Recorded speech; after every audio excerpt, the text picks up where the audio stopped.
And we're live. All right, hey everyone. How's it going today, chat? Hope you're doing well. Jack and I are just here to draw some stuff. Jack's gonna be working on this awesome T-shirt design for Failing Upward. It's a little bit of well, not a little bit. It's a direct homage to Panchico's album cover for I guess it was an EP. It was death metal. I was thinking of wearing that shirt today because I have that shirt for the actual death metal album cover. But, is it straight up just the normal I am design? wearing it. What the heck am I talking about? Are you already now? I thought I put on a different shirt today. But yeah, I'm wearing it right now. I have to actually find out what manga it was from. Hang on. I'm not fake fan. Metal Panchico manga. The manga is called Mint no Bakura. I don't know a lot about it, but that's the manga. Definitely a band worth checking out. Jack, I have a question. Have you heard any of Panchico stuff? I mean, obviously you've heard death metal because it's in the Failing Upward episode. Yes.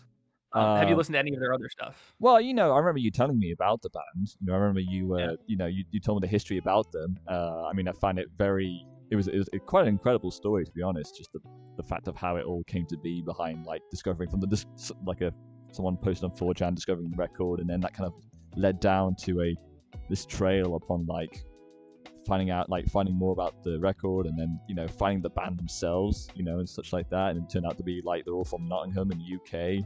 And they're all doing their yeah. It was just a thing they did in their teens, and then and then just like how the internet discovered them, they just decided to reunite again, and now they're here like making music again and stuff like that. It's really cool. It's really like inspiring in terms of like just how to have like a true passion of something that you really cared about, and despite it not working out, sometimes life finds a way of it returning, to your, to returning to like the thing that you loved in the first place, So I'm really happy for them anyway, for doing, for them doing their kind of like getting back on the road and doing music again, and they're British, which is a great plus for me. So Yeah. I've seen them twice now live. I love the first time. They had a lot of. I think the first time I saw them, the visuals they used were all kind of like 80s and 90s anime kind of backdrop on big screens, which is really cool. I don't know if the second time, because they used a little bit of that in the second time I saw them, specifically during the death metal, when they played that song. But they kind of went for more abstract visuals, like a lot of like psychedelic kind of designs and stuff like that the second time. But I feel like the first time I saw them, when they had all that weird kind of obscure anime, obviously some Miyazaki stuff as well in there, but like I was very impressed, I guess, like with just like how they were able to kind of do all of that and make it kind of reflect into the mood of the songs and everything. I thought that was really, really cool. But yeah, a really cool band. If you haven't checked them out, definitely check them out. They have a new album out last year that was really, really good. It's so cool to see a band come back and be like, well, where did we leave off? Like, and then kind of push forward with that. I feel like there's a lot of bands that have an established catalog that kind of come back after like a 10-year hiatus, and then they don't sound great because they kind of lost the magic a little bit. But this is a situation where these guys never even really got to start. No. So like they put out an EP or two, and you know, they were 18, 19 at the time. And to kind of come back and be like, well, now what? And they were able to kind of go in whatever direction they wanted. Obviously, death metal has this very late 90s sort of dream pop / Radiohead vibe to it. But I think they were able to I guess they were able to, what's the word I'm looking for? They were able to kind of just go in whatever direction they wanted after. So they put out an album after, the first album they put out was Failed at Maths. And that one's pretty good. I like that one. It was definitely kind of like, here's a bunch of different directions we could go in. But then I think they found the last one they did, which was called, what was it called? Panchico, newest album. It was called Ginkgo. That's what it was called.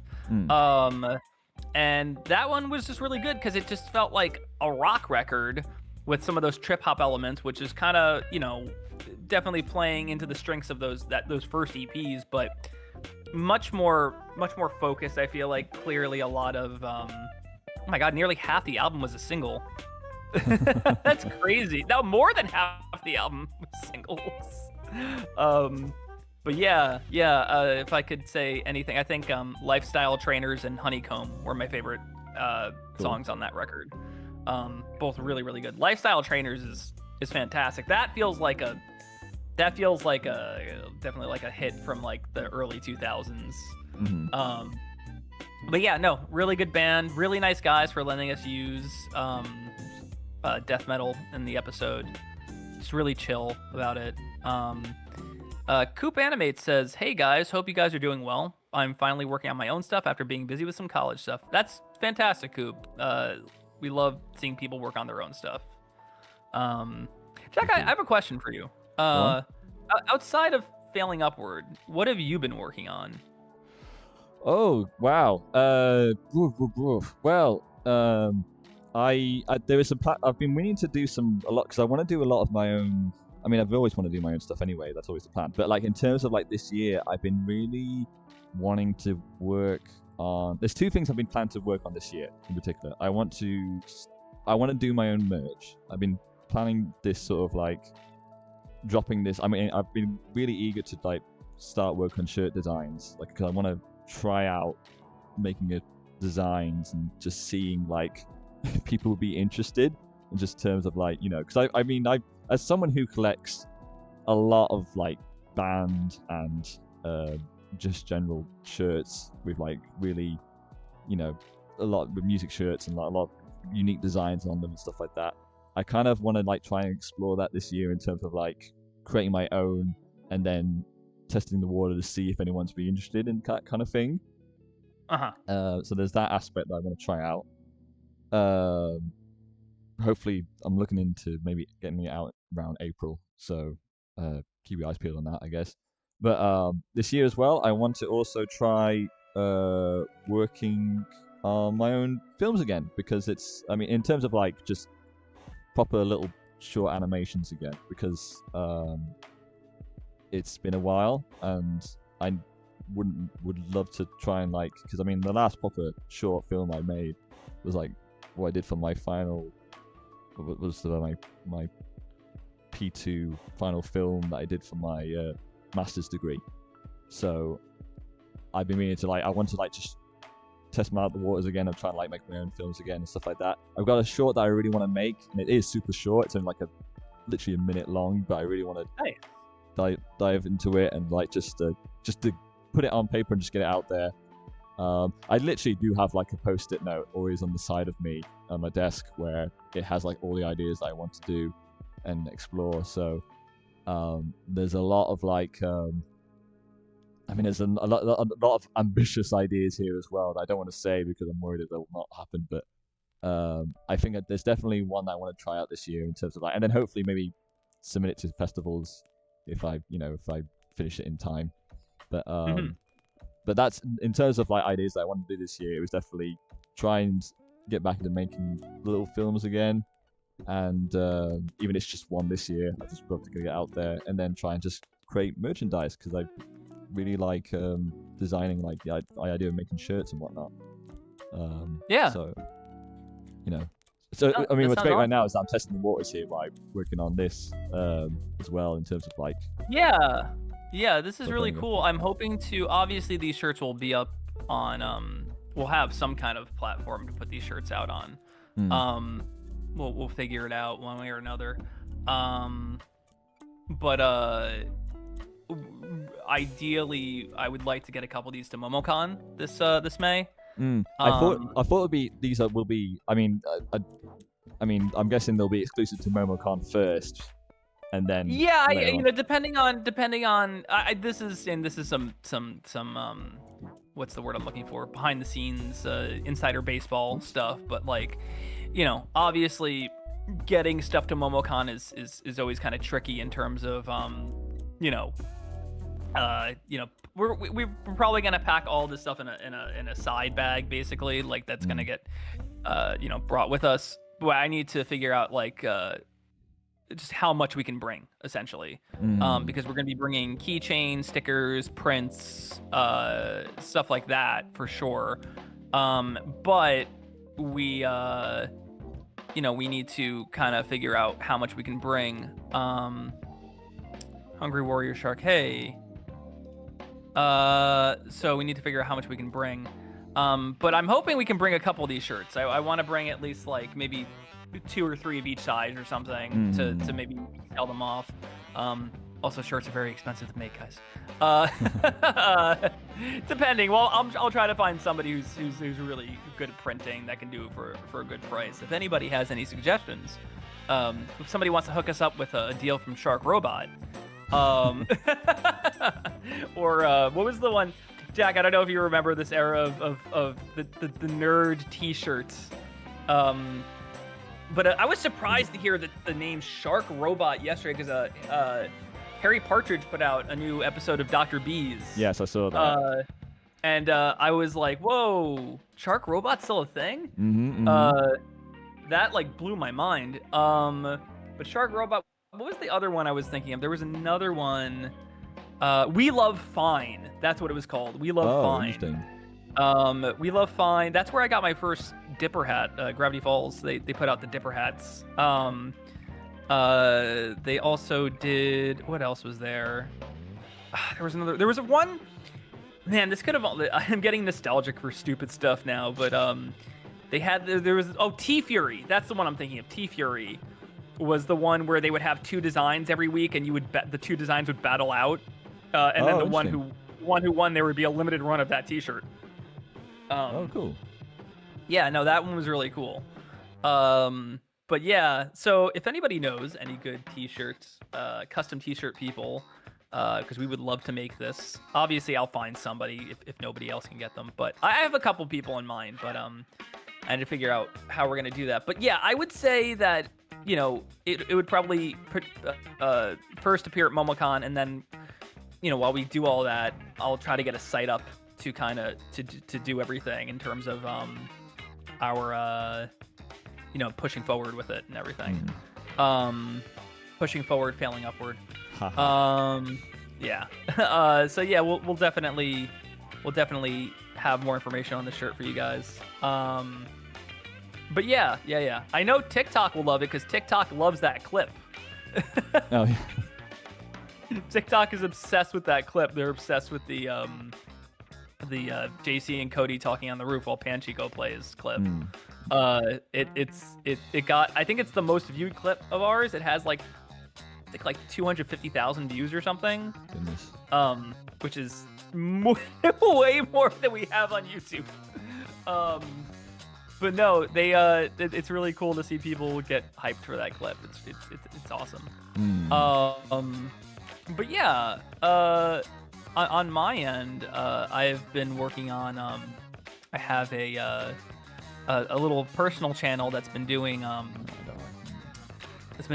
cartoon reviews, or not even cartoon. I shouldn't say reviews, but cartoon recommendations. I recently did one on Puzzle and Sling, if anybody's heard of that show, and then I did one on Boys Go to Jupiter, which is a really cool. I'm sure I've mentioned it on the stream before, but it was a really cool indie animated movie, all done by one guy, Julian Glander, that came out in theaters last year that I really, really liked. And yeah, I'm going to continue doing those. They've been kind of being posted to the Wayback page as a collaboration thing because I want more people to see them. And people seem to dig them so far, so I'm going to keep doing them. I had one in mind that I wanted to do for my next one. I don't know if you're familiar with this movie, Jack, but it's a I don't know if I'd call it an indie movie because technically it was released by Warner Brothers, but it was, I guess, the Lad Company. It was produced by George Lucas, so I don't know. I don't know how indie you can say that is by the 80s. I think I know which one you're talking about. It's Twice Upon a Time. Yeah, I know that. Yeah, I know of that one. Yeah, I haven't watched it, but every time I see I see clips and I see the trailer, I'm just like, what is the plot of this movie? It's very bizarre. I watched it last night. It's on archive.org. Oh, okay. Yeah, you can't. Once again, you can't get in trouble for typing in Twice Upon a Time on archive.org. But it's a really cool. It's a really cool. I don't even know how to describe it. I guess it's definitely a puppeted animation with construction paper almost. Cutout, right? Yeah, cutout animation. I don't know if you know anything about the crew that worked on this, but it's pretty crazy. Obviously, George Lucas being a producer is insane enough for how weird this looks. But then the director was, hang on, let me, because I don't want to, we want to credit our directors on here. Twice Upon a Time.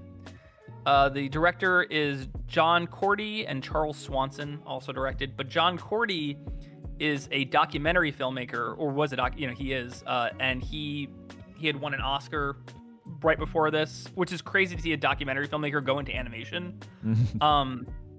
But he directed it.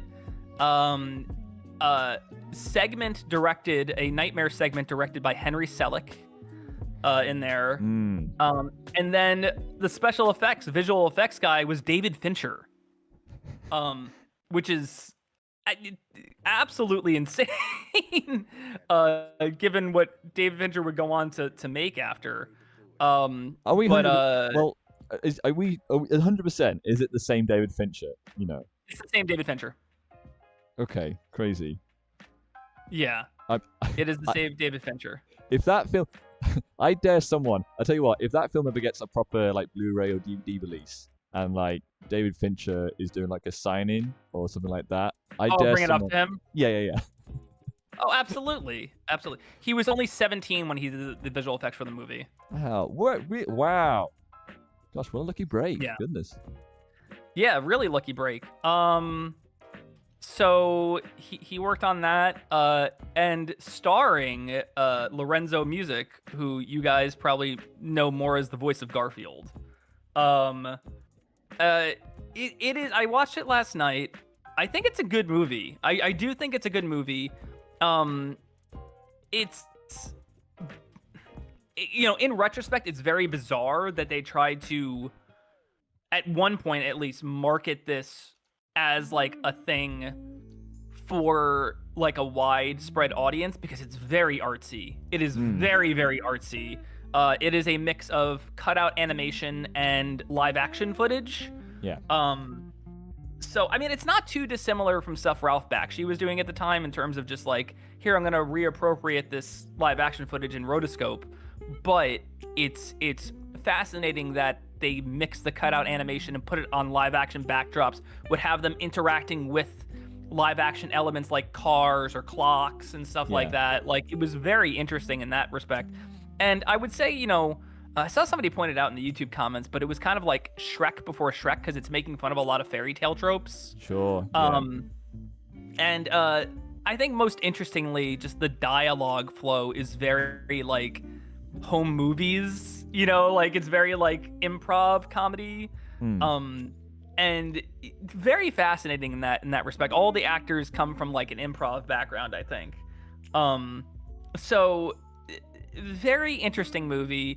It's about two guys. It's a dog and a Charlie Chaplin type guy, and they get caught up in trying to save this world. There's like the bad guy is trying to stop time and then plant all these nightmare bombs to kind of give everybody nightmares. And then when he starts the time back up, like they'll all go off and everybody was stuck in a perpetual nightmare.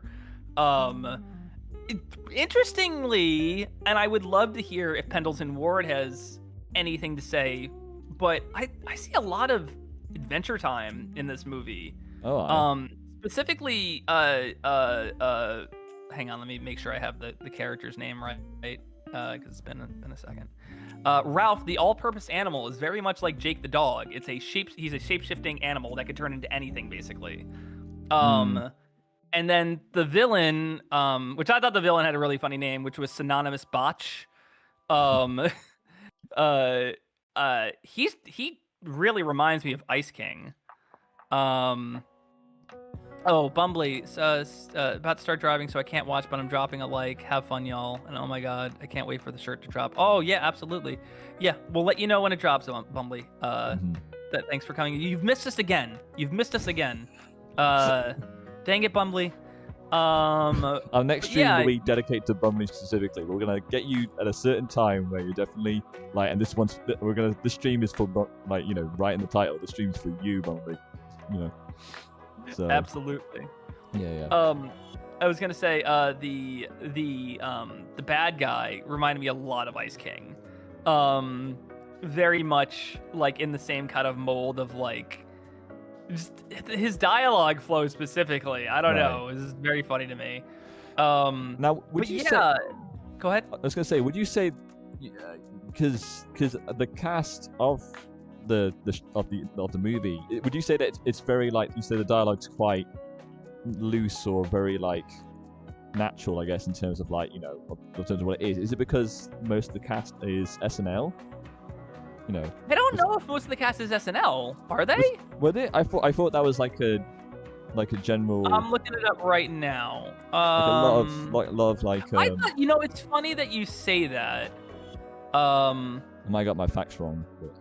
Yeah, they're not SNL. I know what you're talking. I think there's another movie where most of the cast is SNL. Okay, all right. Maybe I'm getting confused with that one. I know, but I thought the same thing last night. I'm like, oh, aren't these people all SNL? But no, they're not all SNL as far as I can tell. They're kind of just like comedians or character actors. Oh, right. Yeah, Lorenzo Music is like, it's so weird that he's like easily the most famous person in this movie. But yeah, it was it's very interesting, and I think it was just they wanted to make it loose because it was unique. I don't think there had. I mean, listen, like I said, Bakshi stuff kind of had that vibe. If you watch Fritz the Cat, if you watch Wizards, it kind of has that kind of like, or just people talking kind of vibe. Yeah. But this was very interesting in so much that like, there's an even more interesting story kind of around two different versions of this movie. Right. But yeah, I just think they wanted to do something unique. I think that's what it came down to. Okay. But there are two different versions of this movie. So when they first started screening this movie, kids seemed into it, but a lot of adults were walking out of the test screenings because they just weren't interested in it. So after a big walkout, one of the producers of the movie went behind the back of the director and got the cast together and re-recorded a new version that had a bunch of swearing in it. Okay. So not too different from like, well, pretty different from the Ghost Stories dub, but like, it was just like the bad guy would swear a lot. You know, I think they had Lorenzo music say like pissed off at some point, but like, yeah, the director was like furious about this because it was supposed to be a kids movie. Right. So he tried to do that. You know, the producer tried to ship that print around a little bit to test screenings, but it accidentally slipped out to a theater who put it on a double bill with Secret of Nim. Oh.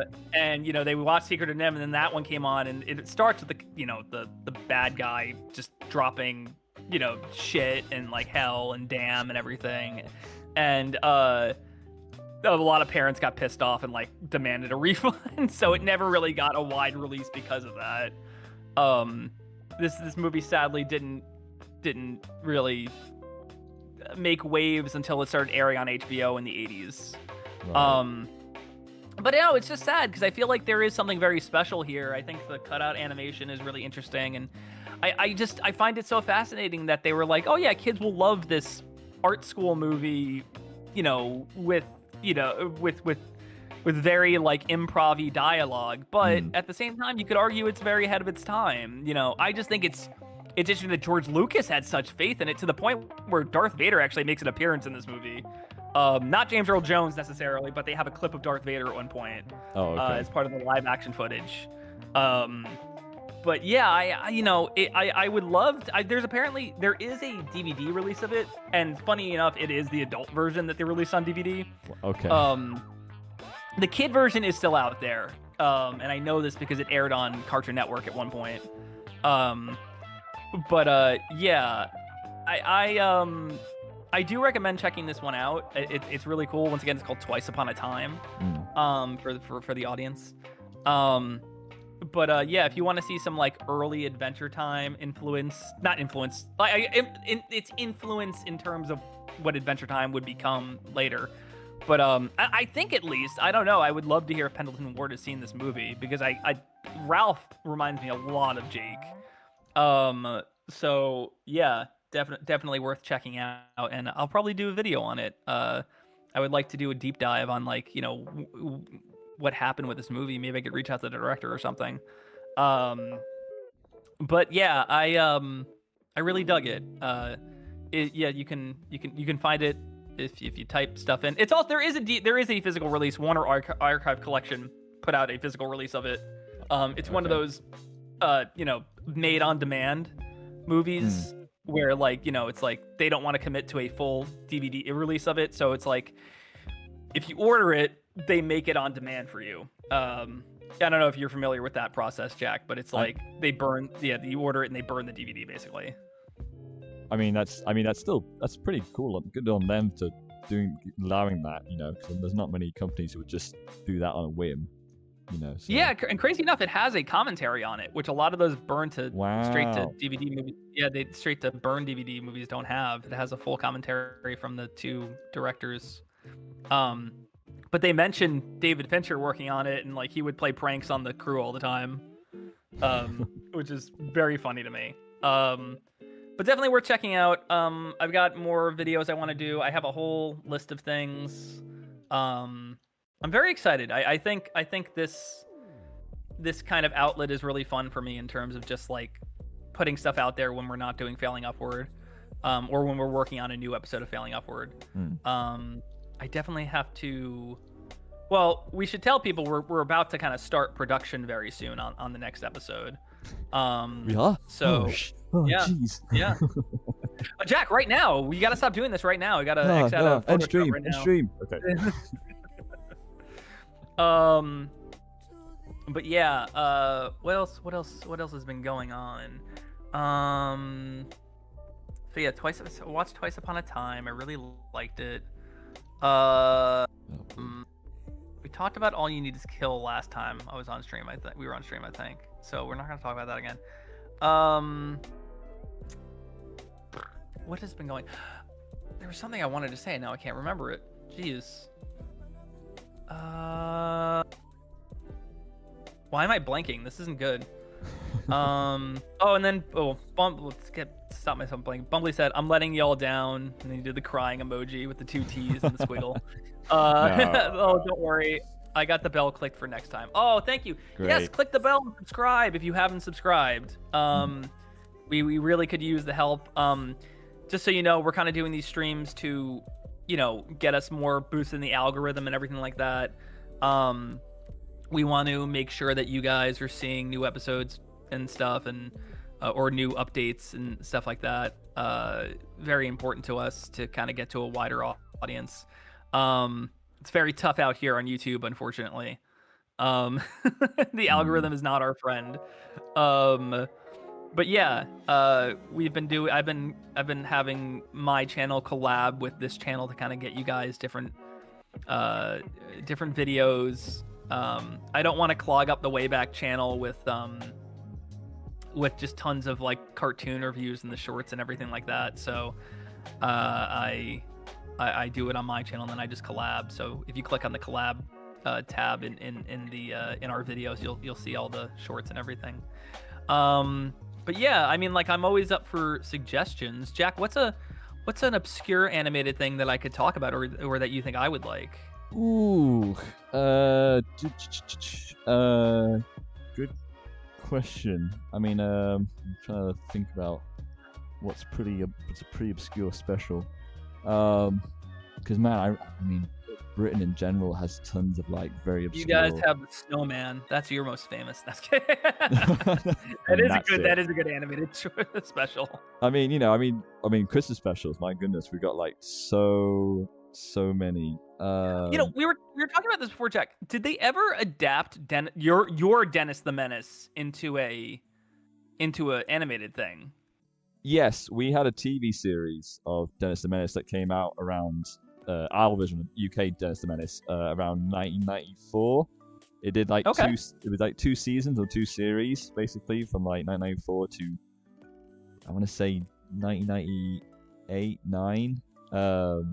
And I mean, I liked them. They were pretty good adaptation of like the comic itself. It's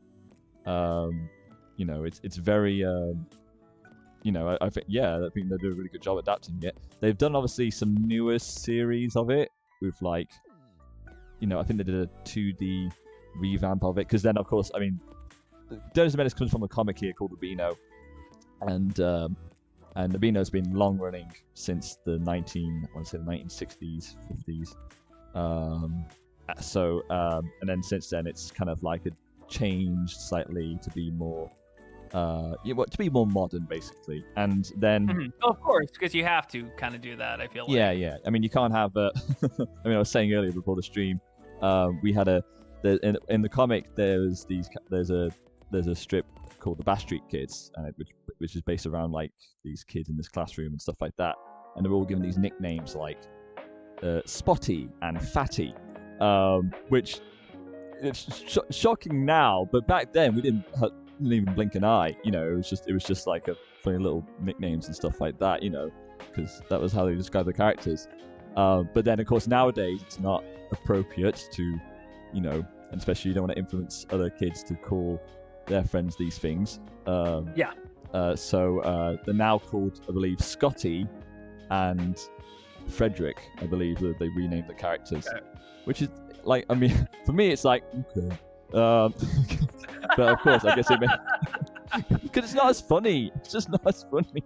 But I mean, it's funny in the context of the comic, but in the sense of like, you don't want children to call children like Fatty and Spotty and stuff like that. So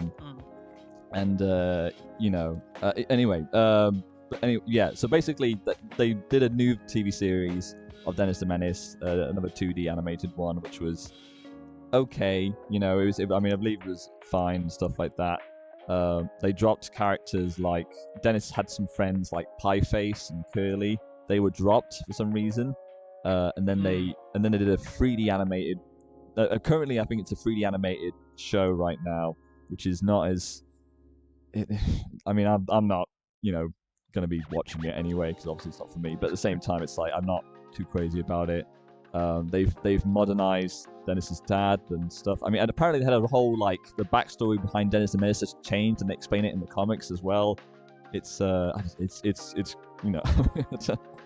don't want to be like going off against the Beano and stuff like that because I'm glad it's still around, to be honest. But yeah, anyway, hashtag not mind Dennis. Anyway, yeah, it's but my favorite anyway was the 90s, obviously Dennis the Menace, because it had that sort of like British, the character himself of Dennis was a bit. It was a much more. It wasn't like your Dennis the Menace from the US where it's very much like just he didn't do it on. He didn't do it on purpose. It was just I guess you would say he was more like just trying to be playful and stuff like that, but to the grim of the Mr. Wilson and the parents and stuff like that. Whereas ours was actually actual menace and just did things out of like mischief and stuff like that, So a lot more pranks and whatnot. So, so I kind of like that, kind of edge anyway in terms of ours compared to yours. So, sure. Yeah. But I mean, you guys got the movie. You guys got the. Yeah, I mean, I was curious because they never did like a live action one for you guys, huh? No, I'm kind of glad they didn't, to be honest. But I mean, yeah, I was gonna say, I like the Dennis film, in That's terms really of interesting. It's very interesting to me. So we over here, our Dennis the Menace had a cartoon that I believe. Don't yell at me if I'm wrong about this, but I think the first Dennis the Menace cartoon. Well, we had a live action series over here. Right. Okay. We have a live action series over here, in the 50s. Oh wow. Okay. Which is Jay North played Dennis the Menace. He is very, it's a 50s sitcom. It's exactly what you expect. Very kind of like he gets in trouble, but there's a wholesome moral at the end kind of thing. But then the one that I remember as a kid, there was an 80s cartoon that I believe was done by TMS. I think this was pre, Tiny Toons, but obviously TMS was known for a lot of anime. Right. Hang on, let me see. Dennis the Menace cartoon. 80s cartoon. There's some interesting facts about this. This show. Let me see. It was spun by the production company was Deke. That's a production company. Who did the animation? That's what I'm trying. The Suki, the composers are Saban and Levy. I could have sworn this was done by Crawley's animation. I'm wrong. I am totally wrong. I'm sorry. It's not TMS. It's Crawley's. It's an animation place in Canada. But I could have sworn there was a Japanese animation studio that. No. It looks like there were some Japanese animators on this. Anyway. Okay. Anyway, what was very interesting about the show was that Phil Hartman. I don't know if you're familiar with Phil Hartman. Oh, of course. He's a comedian over here. He did almost all of the adult male voices in the show. All of them? I believe that Maurice LaMarche took over for him after season 1. Oh, okay. But yeah, it was all Phil Hartman. And it was very interesting to have him do that. But Phil Hartman, he did Mr. Wilson and Dennis's dad, and like there was a cop that appeared every so often that was him. So Phil Hartman would literally be having conversations with himself for the show, which was very funny. But yeah, I remember that movie. I just remember it had a really cool theme song. I remember liking the theme song. But after that, obviously they had the movie, which was done by Nick Castle. The movie is directed by Nick Castle, who is the original Michael Myers. He played Michael Myers in the original first two Halloweens. So yeah, the movie is. Okay. It's funny that you bring up the movie because it's definitely one that I watched as a kid, but it's a little creepy when you go back to it. The Christopher Lloyd character in particular, Right. is very unsettling. But I think Walter Matthau is like. I mean, that he was born to play Mr. Wilson. He's literally, that is just Mr. Wilson. But yeah, I remember liking that movie when I was a kid, but it did have a little bit of an edge to it. I know the kid who played Dennis, the only other movie I remember him in, he was in Wes Anderson's Rushmore, where he played Jason Schwartzman's friend at school. But yeah, no, it was an interesting movie. I think it got kind of going back to it, I think, because I had grown up with the cartoon, I wanted it to be, I wanted the movie to be more snappy, I guess, kind of more like wacky and over the top, which, it has its moments of over the topness, but like, it's very like, kind of looking back at it, it's very much like, this is what it's like to be a kid. Like, right. It's very kind of relaxed in that sense. Like, it's very slice of life.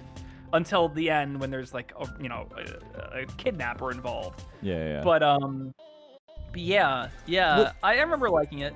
Well, I mean, there's something of like, and I'm pretty sure he wasn't involved. I mean, was John Hughes involved in this? Yes, he wrote it.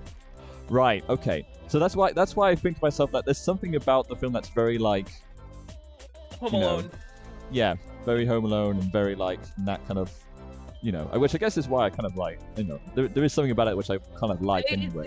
He was trying to capitalize on that because Home Alone, you have to understand, Home Alone was massive when it came out. Like, and if you're a screenwriter and it's like, I want to keep writing movies, like, it's just like, okay, well, we'll do another Home Alone, but we'll reskin it as Dennis the Menace, kind of.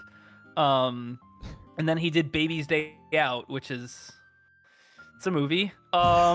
I don't know if you're familiar with Baby's Day Out, Jack, but I mean, I know of it. I mean, shout out to Hats Off Entertainment for letting me know about that film. Yeah, I was kind of surprised how light he was on it. I don't particularly care for that movie. I just think it's. It's funny that director Peyton Reed. Did one of my favorite teen movies of all time, which is ironic given that, John Hughes was a big teen movie guy. He did a movie called Angus, which I love. Right. It's about a kind of overweight kid who, he's really good at science and fair at football. And he's kind of just trying to make his way through high school. And, he gets kind of selected to be the prom king against his will, and he has to learn how to dance, and he has to, like, woo a girl and everything. And it's got a great soundtrack. It's, like, Weezer, Green Day, Goo Goo Dolls, the Muffs, Dance Hall Crashers. Like, it's a crazy 90s soundtrack. That's just your iPod, Gary. That is just my iPod. No, absolutely. I could just I could sustain myself on that soundtrack, probably. But no, it's a really good movie, so that's why I was always surprised, like, oh, Baby's Day Out really isn't, like, the same.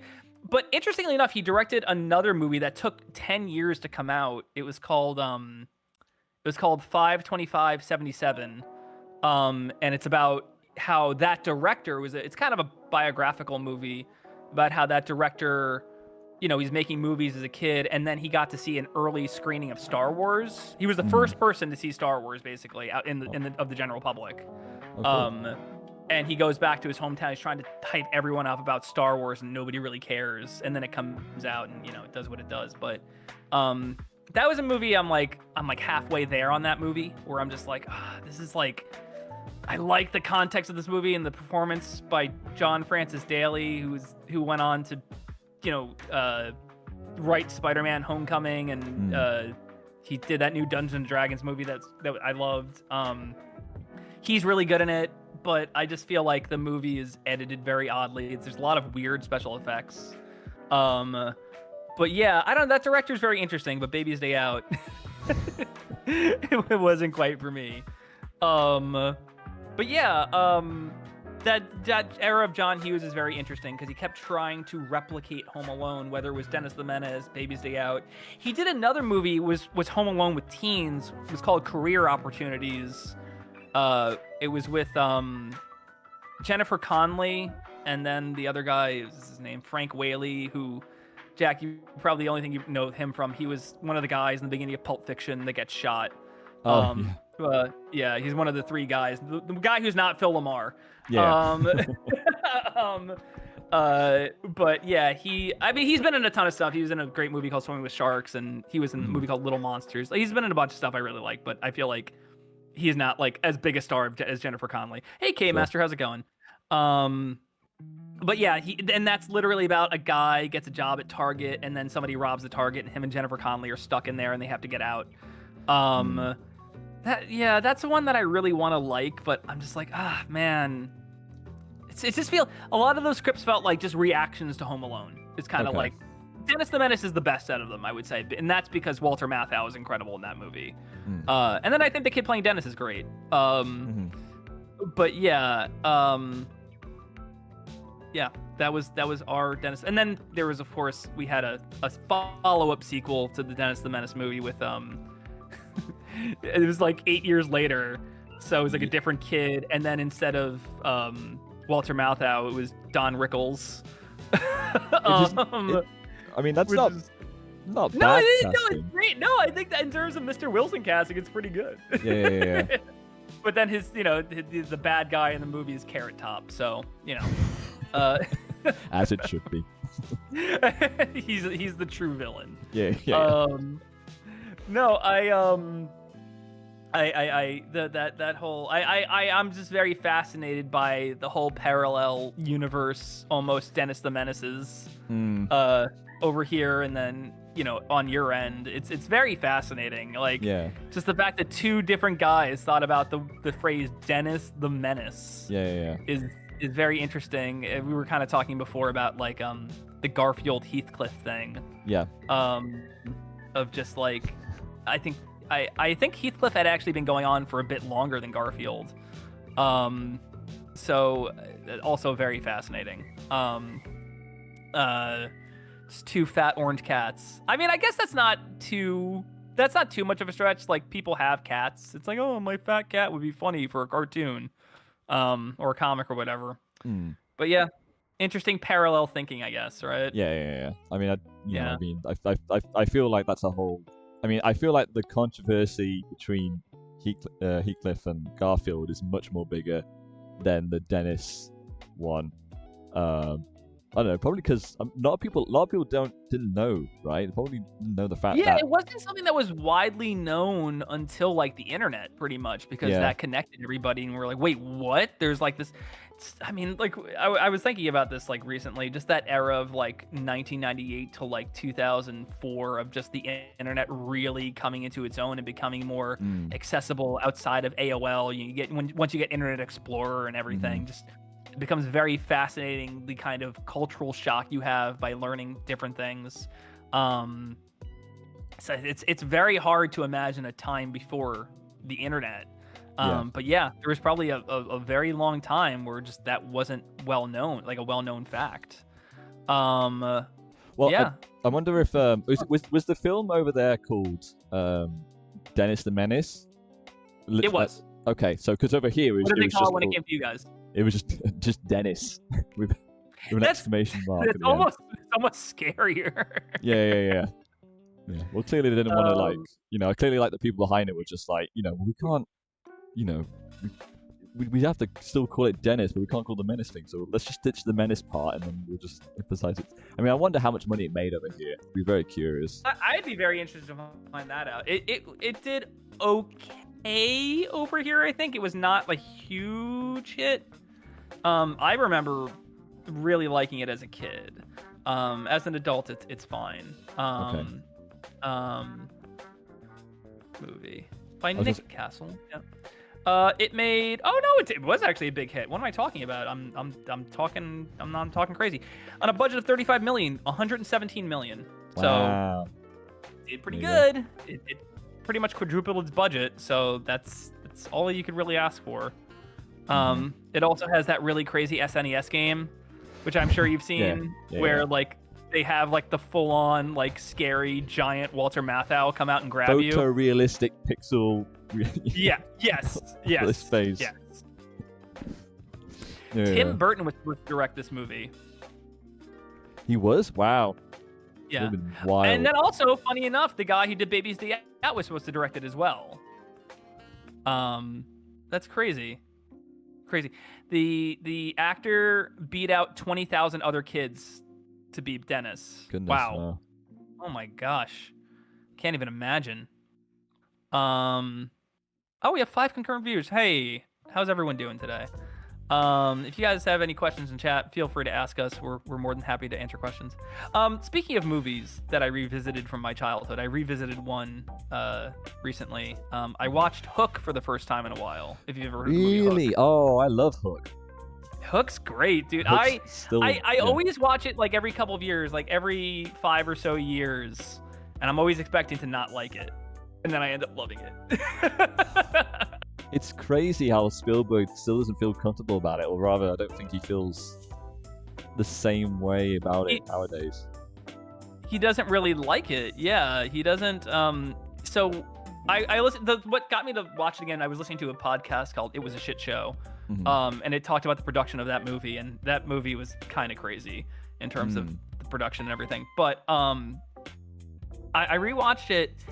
And, you know, on the podcast, they talk about, like, yeah, it's disjointed and everything, and, like, a nostalgia, there's a lot of heavy lifting. And I'm like, no, I don't disagree that it's, you know, it's not a perfect film or whatever. But I feel like in terms of just being a Peter Pan experience, I think it's pretty pure. You know what I mean? Yeah. Like, I think it's very much, like, what they were going for in terms... I know that the screenwriter wasn't quite happy with where they were going with it, but, I don't know, man. Robin Williams in that movie is so good. I'm like, as an adult, I really enjoy him kind of being like he gets dropped into Neverland and he's trying to act like he's still in the real world and everything, and like writing checks to get his kids back. Like, I think that's really funny. But no, the scene where it's got, I know some people don't like that schmaltzy Spielberg stuff, but that scene where, like, you know, he first meets the Lost Boys or whatever, and that kid walks up to him, starts touching his face and pushing his face back and everything. He's like, "Oh, you are Peter. How are you doing?" Like that hits me really hard. Oh. Like I love that. And then, you know, Dante Basco, who went on to be Dante Basco, but, like, you know, I think he's, as Rufio is incredible. Yeah. Like, Dustin Hoffman is good in it. And I know a lot of people think he's like the premier Captain Hook, and I would probably agree. And then Bob Hoskins as Smee is great. But no, I love the look at that. Like, in terms of like a visual style, like, how you would agree that movie is like incredible, right? It's just, there's something about that film that, like, I think it just, I mean, it's the way I think there's a couple of elements that really make it just like, because it feels like a dream kind of watching it. I mean, especially if you're a young child and you're kind of like watching that film, there's something that really grosses you into, like, the kind of like the world and like this film itself. And I think elements of like I think the characters, the way it's shot, the way it's the sets itself, the music, there's a lot that goes into this film that kind of like, I think for a child watching it, I think that's now especially anyway, you know, there is something about it that really like captures sort of like a dream, and like in a sense of like a really helps you kind of like, because it doesn't feel like I mean, it's obviously, I mean, it's a very whimsical film, but it's not too like, you know, it's not like whimsical in a cringy way, or like in a very like, you know, it straddles the line very well. I think it never quite goes over the line into being too sappy for me, which I've heard is a problem people have with it. But I think you're dealing with I read a really interesting comment on on that podcast where they talked about how, like, they said personally it's one of the 2 Peter Pan adaptations that really does Peter Pan well, and the other one isn't Disney. Which I love the Disney Peter Pan. I have no issues with it. But I mean, I have issues with it in terms of some of the content. But I mean, that unfortunately goes back to the original book. Right. but I think they said there is like a melancholy to Peter Pan in the Mm, book, which is, man, that movie does kind of get that of like the lost childhood and everything like that, and kind of yeah, forgetting where you came from, and you know, uh, uh, Wendy telling the kids that they're not allowed to grow up and everything like that, and they kind of lose something. There's a very sad element to Wendy growing older and Peter staying younger. And yeah, an even sadder element is just like, that Peter clearly had a thing for Wendy, and just like, by the time she's old, it's too late. And it's like, well, okay, I'll marry your daughter instead. mm, And that's really heavy, honestly. Like mm, it's really good. And then I know some people don't like the Tinkerbell stuff. I think the Tinkerbell stuff works. I think it's pretty good. I think I was kind of getting ready to cringe when she got like big. She's like, I'm gonna make mm. myself big so we can date or whatever. But no, I was actually kind of like, no, this works. This is cute. This works. Okay. Like she's like, I had to take a shot. Yeah, yeah, yeah.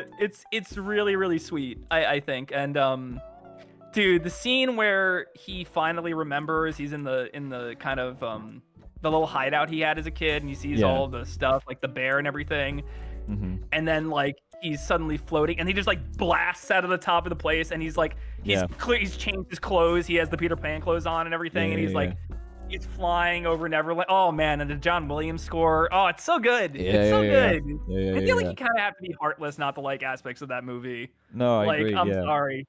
I feel like you have to be very kind of like cynical, and I think that's the whole idea of the movie. It's like, I think it's very well aware of the people who aren't gonna like the movie. It's like, Mm, adults who are kind of cynical and everything.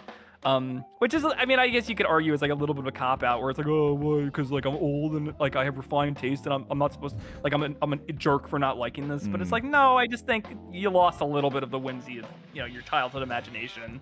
You just gotta leave that on the floor when you're watching this film, in terms of like, you just gotta let that go in terms of watching it, 'cause it's so much more rewarding. You let loose in terms of that. And I think some films, you should have that sort of like that, that you just let the film kind of gush over you, because you enjoy it tenfold way more. And I'm not saying that, in terms of just you don't have to, in terms of like, I think you shouldn't, you don't not to force yourself to, like, if you don't enjoy the film, that's fine. Don't, you have to enjoy the film. Yeah. But at the same time, Yeah. it's you. I don't think you. I think people maybe just think the film is doing something that I don't know. I think it's the way that people just perceive the film, where it's clearly not what it's like. The film's. I think people are seeing the film as doing something when it's clearly not trying to be what they think it is trying to be, in terms of like, because I think that, because the film is, yes, it's a Peter Pan story, and as the gimmick is, oh, Peter Pan, being Peter Pan again and stuff like that, and such, and that's the gimmick. But I think if you dive deep upon, like, because it is, as the characters like, the way the characters themselves kind of like take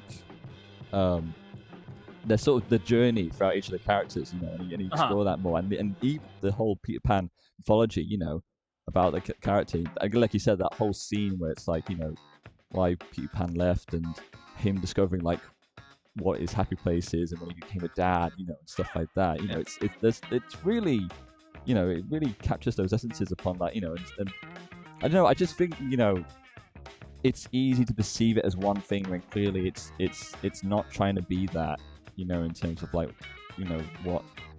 what it's trying to do initially, which is just being like, having these sort of like, being from the definition of like, what if Peter Pan was it's not just what if Peter Pan grew up, it's just like, it's like all the extra kind of baggage that goes into it, but it's done it in a way that's very much. It's not like, oh, what if he was an adult? It's like, I think Yeah. they think about like, I see one of the things that kind of set me about the kind of modern millennial reception to it is a lot of these kind of like, I'm not trying to dunk on anyone in particular, but like the kind of new criticisms, like, oh, it's one of those like dad who has no time for his kids movies, and I'm like, but that's a real thing. Yeah. Like, why is that, like, because it became tropey, because it became like a thing to talk about? It's like, that's a thing that Spielberg was feeling at the time, and that the writer of the movie was feeling at the time, and I think that's a valid thing to talk about. And like it's not like it's the only thing he talks about. Obviously, I mean, like the movie he did Jurassic Park right after that, and then he does goes on to do Schindler's List right after, and it's just like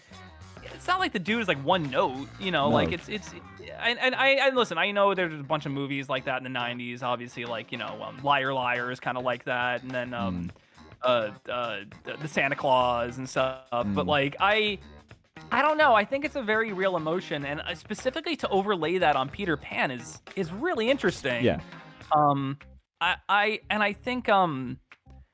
I think just like viewing childhood through the lens of an adult is very fascinating, and kind of getting back in touch with who you were as a kid is a really cool concept. So yeah, while there's structural issues with the film. I think Sure. it was originally supposed to be a musical. I don't know if you knew that.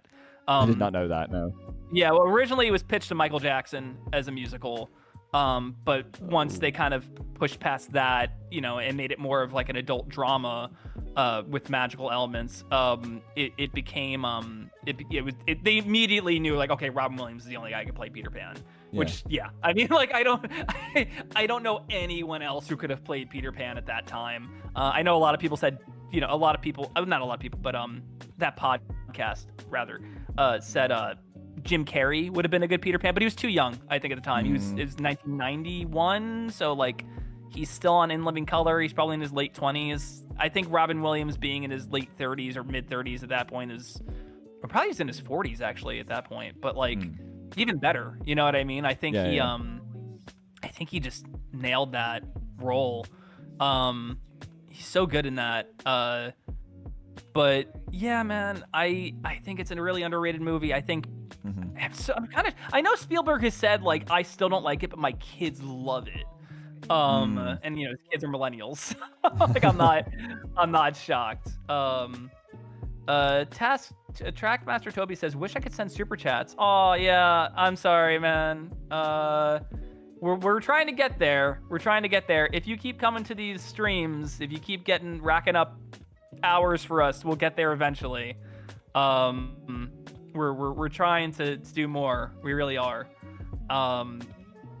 But yeah. Keep coming to the streams. But yeah, I rewatched it. I had a great time. Yeah, the musical stuff that got cut out. There's a couple very small plot holes or continuity things that you kind of miss. Like, I know that there was a scene cut out from when he falls into the water, he meets the mermaids, and then they bring him up on the thing. Like, I know that there was something cut out of there. But like, I don't know. I don't care. It's kind of like what you said, Jack. It's like a dream. Like, there's a lot of stuff that doesn't necessarily have to make sense. And I think it's kind of built into the movie, Yeah. Yeah, I agree. Yeah. I mean, one of my favorite things about it is that I still don't recognize Dustin Hoffman as. Oh, I know. Yeah, he doesn't even look like himself. I know. It's crazy. It's just I still don't believe that's him. Did you know that Glenn Close is in that movie? Where? She's the pirate that gets put in the boo box. Oh, that's so funny. That's so fun. Oh yeah. You can hear it when you go back. Oh, that is Glenn Close. Yeah. There's like little touches I like too. I like that they fly on Pan Am, which is kind of funny. I think that was defunct at that point, but it's funny that they just brought it back for that movie. But also, if you listen very closely, you can hear Dustin Hoffman as the voice of the pilot, which is cool. No, there's a bunch of really cool stuff in that movie. Yeah, I don't know. I think just the Lost Boys hideout in general is like, when you're a kid, that's like the coolest thing ever. Yeah. Once again, appealing to the sensibilities of a child, not an adult. And like, if you're an adult, you kind of have to be like, okay, my kid likes it, so maybe there's something about this that's really good, I think I think it's great. I think it's a movie that's kind of, it's definitely, I don't disagree that there is a very millennial love for it, clearly. Like, if you saw it as a kid and you're like around our age, like we're both in our 30s now, like you're gonna love it. But I don't know. I feel like, yeah, I don't know. I feel like maybe at that point some of the I also you have Spielberg coming off of he had just come off of, what did he come off of? He'd done The Color Purple, Empire of the Sun, and then Always. So like those are some of his more dramatic movies. So maybe I don't know, maybe just something was in the water where people were like, this isn't what I want from a Steven Spielberg movie at this point, because it kind of felt like it was harkening back to like E.T. or some of the movies he produced, like Gremlins and stuff like that are much more like kid wish fulfillment. You know what I mean? Yeah. Yeah. So no, I totally get it. Anyway, yeah. To kind of go back to what I was talking about to Toby here, Trackmaster Toby. We are definitely trying to get up our views and everything. We're trying to get one video a week. And we'll talk about this at the end, but we're gonna have some different times for the videos this month. They're not all gonna be on Sunday. Jack, you let me know that you're gonna be busy for the rest of the month on the weekends. So we're gonna try to get these out on different days. But yeah, we're really trying to push for different things. We're trying to do these longer videos and hoping to get more people to watch these longer videos and everything. And if you guys keep watching, we'll get closer and closer to 3,000 watch hours. We'll get there eventually. We're at 600 now, I think. So we're making our way. These are not to give you guys too much, once again, like inside baseball about like the YouTube stuff, but like, YouTube is a little fickle in terms of granting watch hours and stuff. But I don't know, like also, we'd love to hear from you guys. Like, what do you want to see from us in terms of, different videos we can make for you? Like, because we'd be more than happy to do behind the scenes stuff. We'd be more than happy to do, I have commentaries on the episodes, and I think at least for, we'll see. I don't know. We have the Patreon and everything. I want to kind of keep those exclusive to the Patreon for now, but maybe I can do commentaries on my own for each of the episodes, and that the commentaries with the crew can be the Patreon exclusives. I kind of don't mind doing that. I could do like exclusive YouTube ones if you guys want to hear about them. Just do it live and stuff, in terms of like. Oh, that would actually be fun to watch the episodes live and kind of talk over them. Yeah. I think that could be cool. Well, yeah, that'd be something we could do. Yeah. But I'm hoping that MomoCon goes well enough to where like we can. Oh yeah, and I should say that in terms of the panels at MomoCon, it looks like both our panels have been greenlit for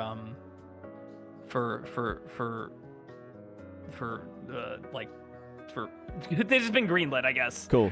Meaning that we'll have two panels. We'll have one for Failing Upward. We're gonna watch all the episodes of Failing Upward that are out right now. Maybe we'll give you a little sneak peek of the new one at MomoCon.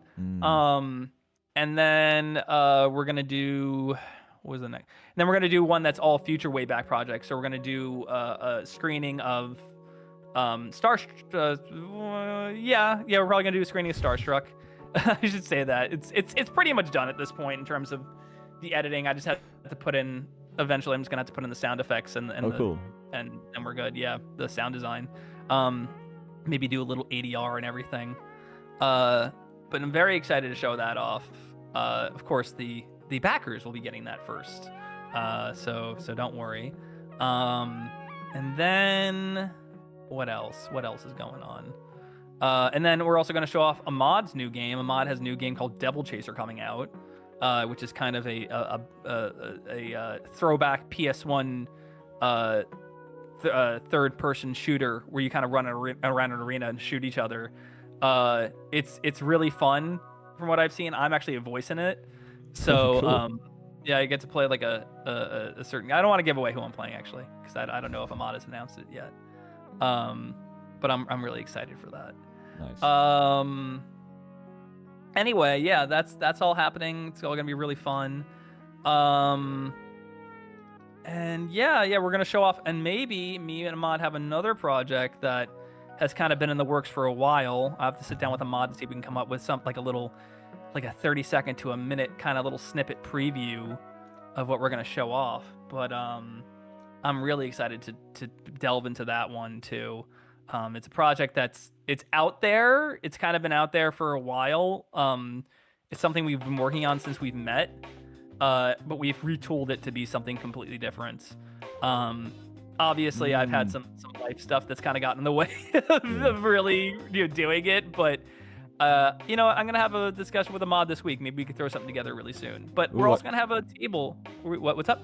I was gonna say, I think I know what that is. Yeah. I don't want to give it away. No, I we're, won't. Yeah. We're working on something. When we have a little more kind of, a little more development on it, we'll let you guys know. But Ahmad has been showing me some sketches for it, and it looks really cool. But yeah, I have to sit down with Ahmad this week. In fact, yeah, after we finish this, I'm gonna message him. But yeah, no, it's gonna be really fun. We're also gonna have a table, so you guys can come visit us at the table.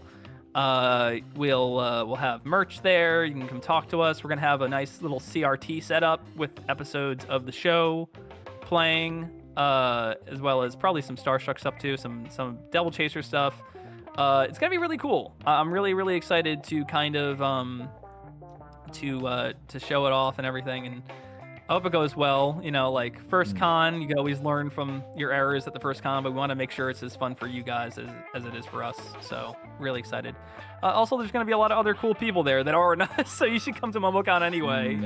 Dana Terrace will be there. Jorge Gutierrez, a lot of really cool people. So yeah. I know a lot of the Digital Circus people will be there apparently, so if you like that, they'll be there too.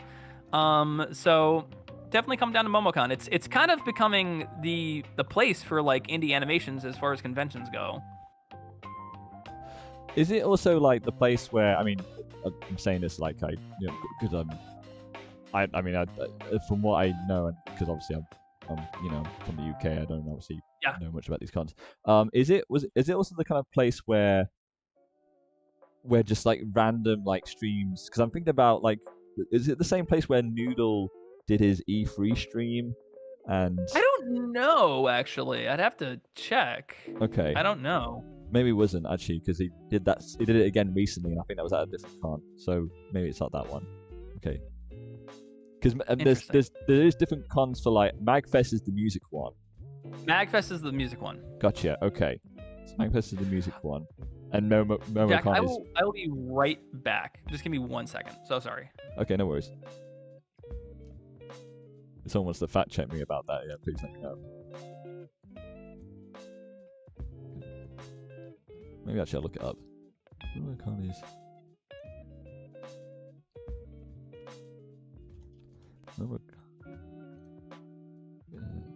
I mean, MomoCon is just, I guess it's just a general convention.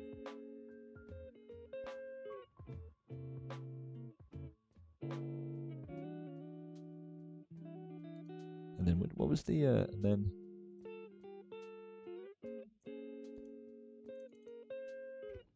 let me check.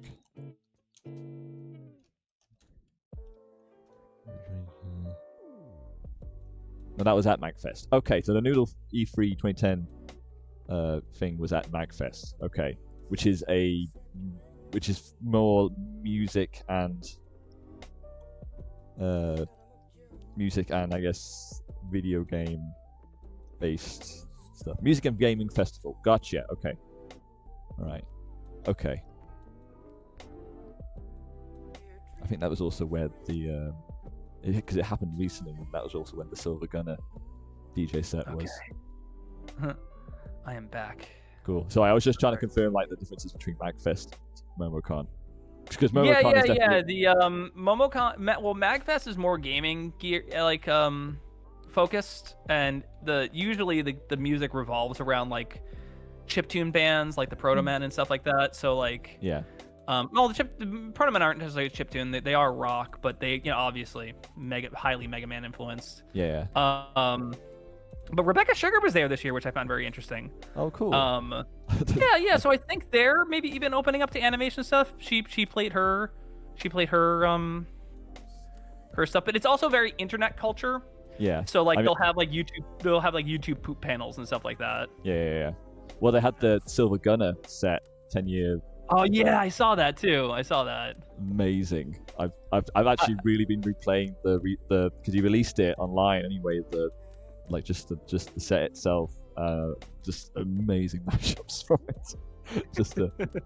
I've said to my friends, this is new gym music. This is my new gym playlist for the Chronically Online.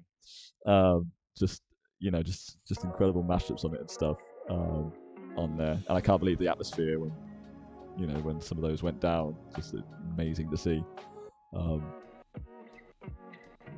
That's awesome. Yeah, I would. Yeah, I would have loved to be there. Totally. Yeah, oh, 7 concurrent viewers. Awesome. Nice. Looks like we keep gaining viewers, which is awesome. Usually it's around like 3 or 4, but I'm glad we're going up, even if it's only a little bit. Welcome. If you are a concurrent viewer, say hi in the chat. We'd love to hear from you. But yeah, Magfest, I've been there twice. I went there once for I went there twice, and this was around the time like Game Grumps was big early on, so that was kind of crazy. Like I went the year John was still like the last year John was there, and then the first year Danny was on Game Grumps. Right. Very interesting. Very interesting. There's a panel where you can hear me. I was young. Leave me alone. I was like 23. It's okay. I was 23. You could hear me in the back, or like we were up front. Like, and I don't know why. Like, I think Aaron says like, "Oh, we've had a lot of good bits on the show," and then you could hear me scream out, "Banana shoes," and nobody says anything. Nobody says anything, and I just sunk in my seat thinking I was funny. And then from then on, I never did anything like that at a con again. I learned my lesson the hard way. I thought I'd get like a or something like that. Not dead silence. Dead silence. It was awful. Awful. Terrible. But yeah, fun regardless. No, that's sure. Hey, at least you got to witness that. I mean, I don't think they ever do something over here. I'm so glad I got to be a part of like cringe con culture. It's amazing. I love it. Yeah. No. It was. I met Aaron. He was really nice when I met him. Danny was really nice too. I remember I gave Aaron I had a copy of Mega Man X. He's like, hell yeah, which was cool. What else was there at that con? I remember I got to meet Continue there. I was a big fan of them back when Normal Boots was like normal. Is Normal Boots even still a thing? No, surely not. Yeah. I don't think so. I'd be shocked if it was. I'd be very surprised, yeah. Yeah. Let's see, their last post on Twitter was... Oh, it looks like they're still kind of around. Oh, they're still doing Did You Know Gaming. Oh, no, I'm sorry. They're not. They're just retweeting them. Sorry, they're just retweeting them. Oh, okay. Yeah, it's kind of... I remember they were kind of like a big thing. Obviously, they had JonTron and Peanut Butter Gamer and Continue and a bunch of other stuff, but yeah. Crazy. Yeah, it's just weird just how much like gaming culture was like a big thing back then, and now it's kind of been like we were kind of talking about this last time. Like, I watch Vinny now, and that's about it. And I still watch Continue. I'll still have Continue on too. I like Continue. They're like a good kind of just like put something on to chill, hear some guys talk about playing games, and they're all really nice. I've met them multiple times. They're very nice guys. Oh, cool. Yeah, but yeah, it's just weird. There were so many gaming channels, and now there's like, it's kind of became more streamers now. I think it's more of a streaming thing. And even Vinny, Vinny's the stuff I like from Vinny isn't necessarily gaming streams. I just like when he watches like commercials or movie trailers and stuff like that. Actually, honestly, Jack, that could be really fun if we decided we don't want to do art today. Just watch some old commercials. Could be really fun. Do You want to do like a UK versus US? Like I find like I would most love obscure... to do like a mashup playlist thing where we each kind of like trade on and off of like commercials of just like I'll play one and then you play one. Sure. Yeah. I think I would be very, very intrigued by that. Yeah. Because I don't think there was much overlap. Well, I don't know. You'd be surprised. I don't know. There might be some like, just. I mean, I don't know. I mean, I think about like the way we sort of advertise things over here compared to like how you guys do it. I mean, I don't know. Like, I think about like because you guys didn't have Cadbury's chocolate over there, did you? Like, I mean, not. We do have Cadbury egg. We have Cadbury. Okay. Well, Our Cadbury commercials almost exclusively aired around Easter. So it would always be like a bunny. Like that was always the focus of the commercial was a white bunny. Right. Yeah. Okay. I mean, we had like I think about like I remember there was a lot that kind of were quite popular back in the day, and especially especially I think about ones around 2000 that went quite viral-esque. I guess in terms of like the one that comes to mind is the gorilla on the drum kit. Yes. Oh, Which, okay. I You mean, guys had at the time, now it's clearly you can tell it's a guy in a suit, but like back on low quality YouTube, you're like, is that real? No. Now it's like, of course it's fake, but it's just like that was a fantastic commercial. I think I mostly saw that. I think they might have brought that one over here for TV airing, but I definitely saw it on YouTube. Okay. Like that was. Once again, it kind of goes back to like YouTube kind of connecting people. It's so funny. Ahmad and I were talking about there was a product over here called Smilk, which was flavored milk, which it sounds kind of nasty now that I say it. I mean, I like chocolate milk and strawberry milk, but like I think any other flavor would be kind of gross. I mean, I mean, calling it Smilk doesn't help it. It sounds something nefarious if it's called Smilk. Yeah, it sounds like a chemical from like a from like a kids show that they have to get rid of or something. Gotta get rid of the Smilk. It's Mr. Burns' like version of milk. Hey, kids, try my version of milk. That's a really good Mr. Burns, dude. Oh, is it? Mr. Burns is off the charts. Dude, you're good. You're gonna replace Hank Azaria. No,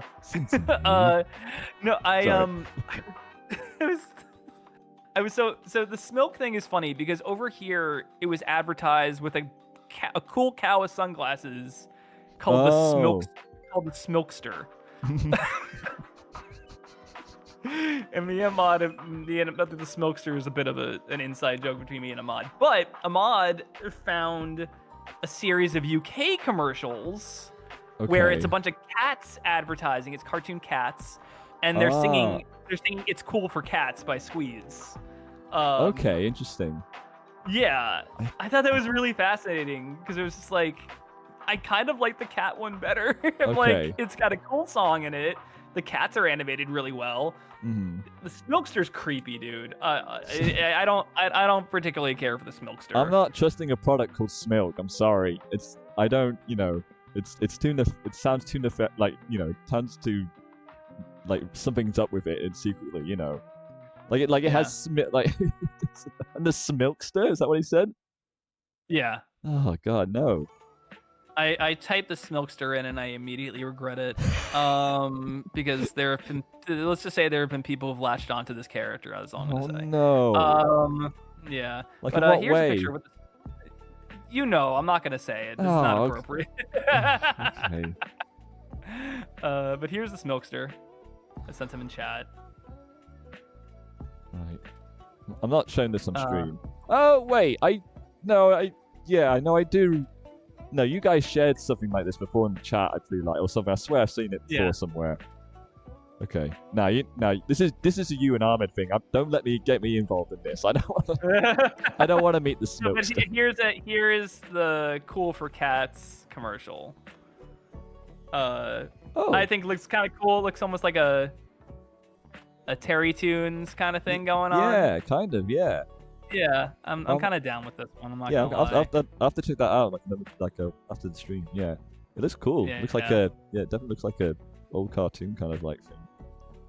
Yeah, no, Cool. it's very interesting. I actually found a UK commercial. I had seen it before, but I saw it again recently. I thought it was so funny. There was you guys had a milk ads over there, right? 'Cause speaking of Yeah, milk, of but like course. you guys had like got milk, not got milk, but like similar ads over there. Mm-hmm. There was one I found that's Tekken, and it's martial law fighting a cow from Tekken, and the Okay. cow beats him, and and then it's just like drink milk, and I'm like, I mean, yeah, sure. If you say so, I don't want to beat you up like a cow. Yeah, I mean, listen, you're gonna say Tekken? Tekken wants me to drink milk? Okay, Yep. sounds good to me. Interesting. But I sent that to Ahmad, and he just replied, "We used to be a country." We truly do. But yeah, it's so funny. I don't know why Tekken. I mean, there's a milk commercial over here that has Mario in it. Yeah. What? Uh, With like let Nintendo license out the Mario for like a gut yes. milk commercial. So the commercial is these two kids are playing Mario, and they can't get over a jump. He just keeps hitting the wall. He can't. He's like, "Come on, Mario, jump!" And then they can't get over it, and they're just like, "I give up." And then Mario comes out of the TV. He flips and jumps on a skateboard, and the skateboard launches him in the fridge, and then he drinks milk and grows big, and he goes back in the TV, and then just steps over the jump. Does it have Charles Martinet saying, got milk or? Yes, that is a got milk ad. Okay, great. Yeah. There was a really, really weird one here where it was just like the town had like no milk. And it was called, I think it was just called Milkless or something, and it was just like how depressed everyone was because there was no milk. And then they cut to like a guy who had moved out of town. He sent a picture of him just drinking like milk straight out of the carton. Very weird, very odd, but that was just advertising back then. But yeah. Oh wow, 9 concurrent viewers. Heck yeah, can we get to 10? Can we get 10 concurrent viewers? That would be really cool. That would be a milestone for us.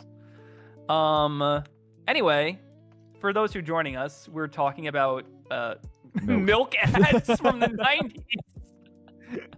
Which goes very well with what we're drawing, clearly. I mean, listen, to try it back to Failing Upward, I would have loved if we were a thing in the 90s and Failing Upward had like a got milk ad. That would have been cool. That would have been really, really cool. I used to, I think, I don't know, this is so weird. But when I was a kid, I used to collect got milk ads. Like, we used to tear them out of magazines. Oh, really? And like put them into folders. And this is something like everybody in my class did. We would do that and put them in our folders, and we would trade, ones we couldn't find. They were like baseball cards. And not only that, it got to a point where we got bored with the got milk ads, so we started collecting Absolute vodka ads. And then, the teachers found out, and they're like, you can't do that. And it's just paper. What do you care? It's not like we're drinking. It's like, you're advertising drinking. And I'm like, no, we're not. Go outside. Yeah. Go outside. Yeah. Well, I had to go outside to get the magazine. What are you talking about? Oh my god, that was so funny. That was so funny. And this was at like the height of Pokemon cards. So I don't know if Pokemon cards were banned. It might have been. You know what? It might have been, Jack. I think Pokemon cards were banned in our school, so we couldn't bring Pokemon cards. You guys were just desperate to collect something, or just trade or. Yeah, I was something. one of the reasons Pokemon cards got banned in our school because I got really upset because you have to understand I was taken advantage of in terms of trading. A kid, I had a Mewtwo, and another kid had a Magikarp. And he said, "Oh, you should trade me your Mewtwo because Magikarp's a really rare card." And I was stupid enough to believe him because he was older. And I'm like, he must know what he's talking about. And then somebody told me, he's like, "Oh, it's not. And then we got into like a fight, like an actual like fist fight over it. I still didn't get my Mewtwo back, sadly. But yeah, I got called into like the principal, and they're like, "You can't be fighting over Pokemon cards." And then maybe like a month later, Pokemon cards were banned. So I think that's why we started collecting got milk ads. That's wild, Gary. That's like, yeah, wow, okay. I mean, I mean, to be fair, I Who would be kind of initiated that though? Like, I don't. It definitely wasn't me who initiated the no, collecting of the Got Milk ads. It was just like something that kind of just happened. and then just everyone just got on board with. You know, it's just like, okay, I guess Yeah. that's crazy. Yeah. Yeah. Exactly. Because was that just a fad in your school, or was it like, and it was like I'm looking on Reddit right widespread? now. It does look like other people have done this. Okay. But I remember it being a very big deal at my school. Okay. So yeah. Interesting. Funny stuff. It was a big ad campaign over. Was it an ad campaign over there too? Got Milk, or was it? You guys just had regular milk ads, right? I mean, I think we did. I feel like we had some kind of like, you know, got milk ads, some like over here as well.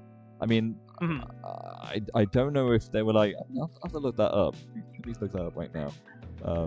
Because I feel like we did. There was definitely like some British versions of it, like got milk UK campaign. Yeah, UK advert. There is a really messed up one I saw where it was like this mom comes home and she's like, I got you guys like some Sunny D knockoff or something. And then on the, like, you know, they have the mascot on the fake Sunny D and he comes to life. He's like, hi guys, how you doing? They all like freak out. They're like, oh my God. And like, he's like, I just want to play. And he's just like chasing them around the house. And then it just cuts to Got Milk. And I'm like, that's actually really funny. I remember seeing the Tricks one.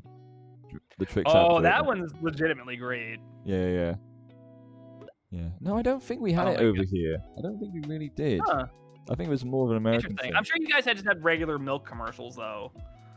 Yeah, I mean, I believe Got Milk was the Dairy Farmers of America kind of band. Okay. His milk sales were so low. Like it was really, really bad. So they had to come up with some kind of ad campaign for it. Right. I mean, apparently our version of it, we had like a UK milk marketing campaign, UK Pacific. It was called. I mean, I'm looking at the.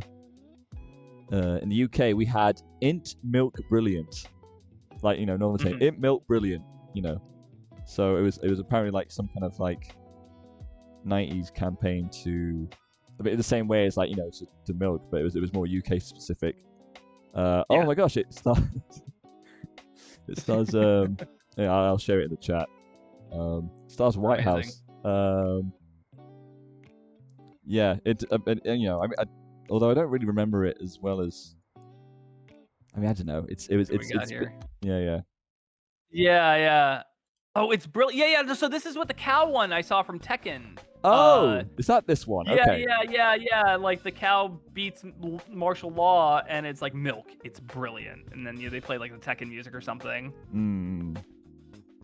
I can share the Tekken one. Let me see if I can get that one up. Oh my God. Yeah, this is a Instagram. Somebody, thank you for whoever posted this on Instagram. It's wonderful. I do remember seeing this one. Here you go. It's gonna embed. It's funny. Oh yeah. Okay. It reminds me of I'm sure you've seen Kung Pao Enter the Fist, Jack. Oh yeah. It reminds me a lot of that. When Steve Odekirk fights a cow in that movie. Wonderful. What else has been going on? We can get off the topic of milk. Yeah, we need to move on. I'll check it out. But yeah, I kind of going back to the videos I'm making. Let me get up some and give you guys like a little preview of what I'm working on in terms of just ideas that I've got for videos to do. Ideas for videos. Thank you. I want to do one on Captain Yajima, the Worthy Kids short. I want to do a Liquid Television retrospective, which might be a little longer, so that might be a long form video. Ooh, cool.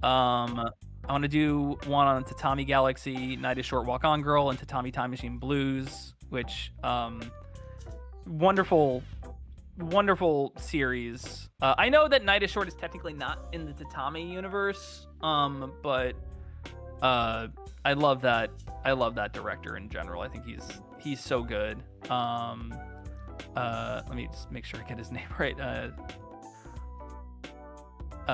Yuasa, sorry. I wanted to say Hosada. Hosada is a different director. Hosada is the guy who directed Summer Games and Summer Wars.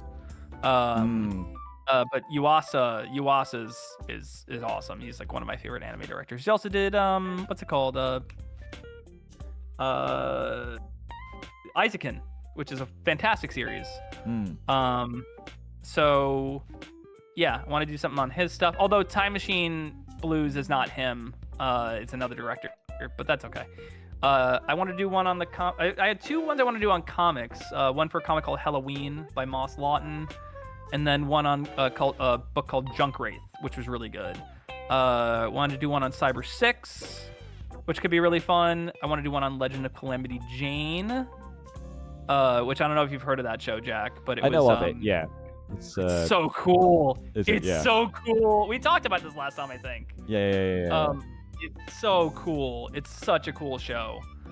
But I have Long Gone Gulches on here because I feel like since it's 10 years since the Kickstarter started, so maybe that'd be cool. Cool. Yeah.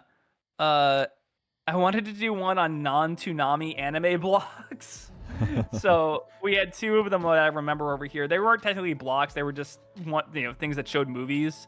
So there was Anime Unleashed on Tech TV, and then Anime Saturday on Sci-Fi Channel.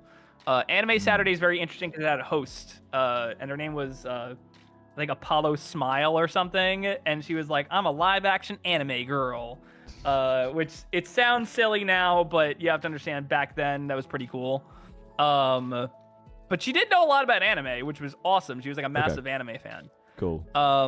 Yeah.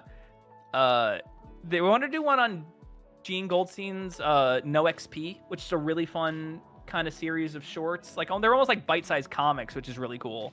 But they're animated. It takes place in Outsider RPG, and the designs are really, really fun. Really fun.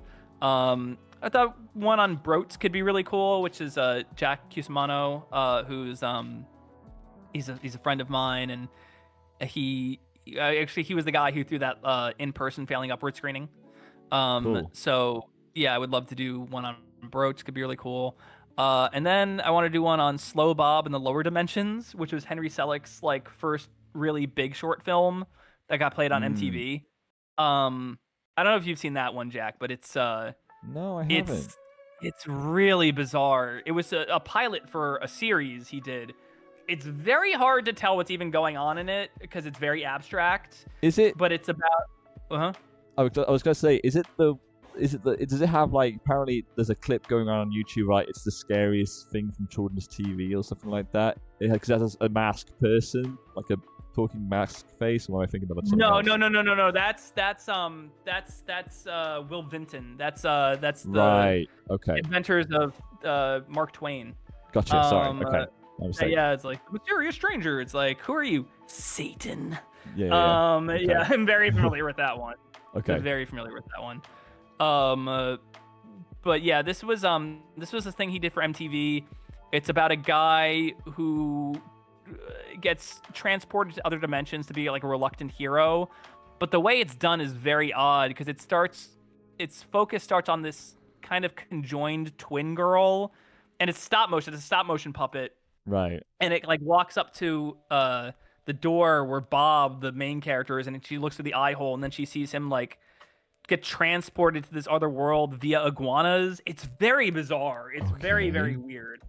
Yeah, I think it'd be fun to talk about, but they wanted to do it as a full series, which I'm sure some of these things would have gotten fleshed out in a full series, but they got the green light ready to go, and then Tim Burton called Henry Selick and said, "Hey, do you want to direct Nightmare Before Christmas?"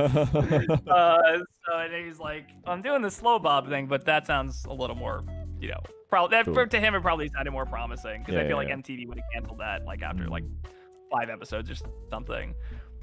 It's very abstract and artsy, but it's really cool. It's really cool. And then I wanted to do on the same page. I wanted to do it's animation related, but I wanted to do one on Joe's Apartment. Okay. Which I don't know if you've ever heard of that movie. But it's a No. movie. Jerry O'Connell plays this guy, and he moves into an apartment, and it's infested with roaches, but all the roaches talk. Okay. And it's the first animation outing from Blue Sky. Really? Okay. Yeah. So yeah, it's based on an MTV short film where it was all stop motion.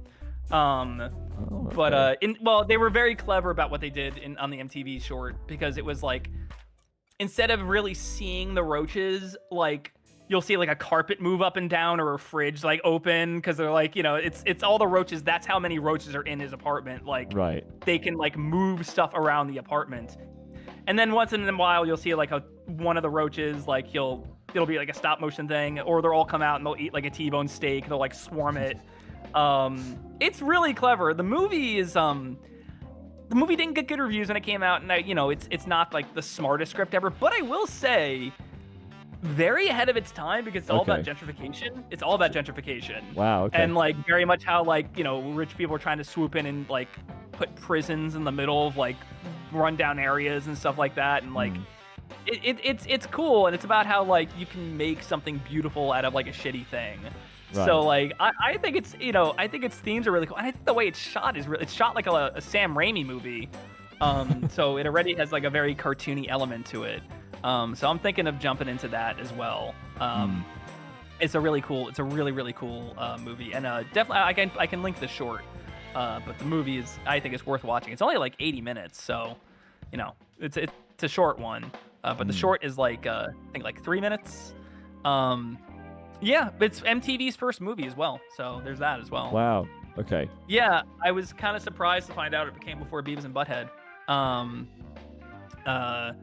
Which is weird when you think about it, but I guess because it's an animated thing, it needed more time in production. Sure. But yeah, Joe's Apartment didn't really do well in theaters, but it was like one of those movies that was always on HBO as a kid, and I was like what is this? Like, it's very weird. It's one of those movies that could only exist in the 90s, I feel like. But yeah. It's Jerry O'Connell, and then the lead roach is voiced by Billy West. Oh, nice. Okay. But then all the other roaches are like, Dave Chappelle is one of the roaches. It's very, very weird. Yeah, but you can't tell because they're all like high pitched. Oh, Kind of like, okay. do you remember when they did the Chipmunks movie, and it's like, oh, we got, what's it called? Justin Long as Alvin, and Matthew Gray Gubler as Simon, and Jesse McCartney as Theodore. But then it's like, does it matter? Yeah, like yeah. they're all like high pitched. That was very weird to me. I was like, why would you even get voice actors? I feel like you could have just gotten anybody. Yeah. That's kind of the original. I think the original Chipmunks, they're all voiced by the same guy, just like high pitched. That's so bizarre. Yeah. Which is a shame, because because we're talking about the reboot of the reboot Chipmunks. Yeah. I don't. Yeah, the movie is with Jason Lee.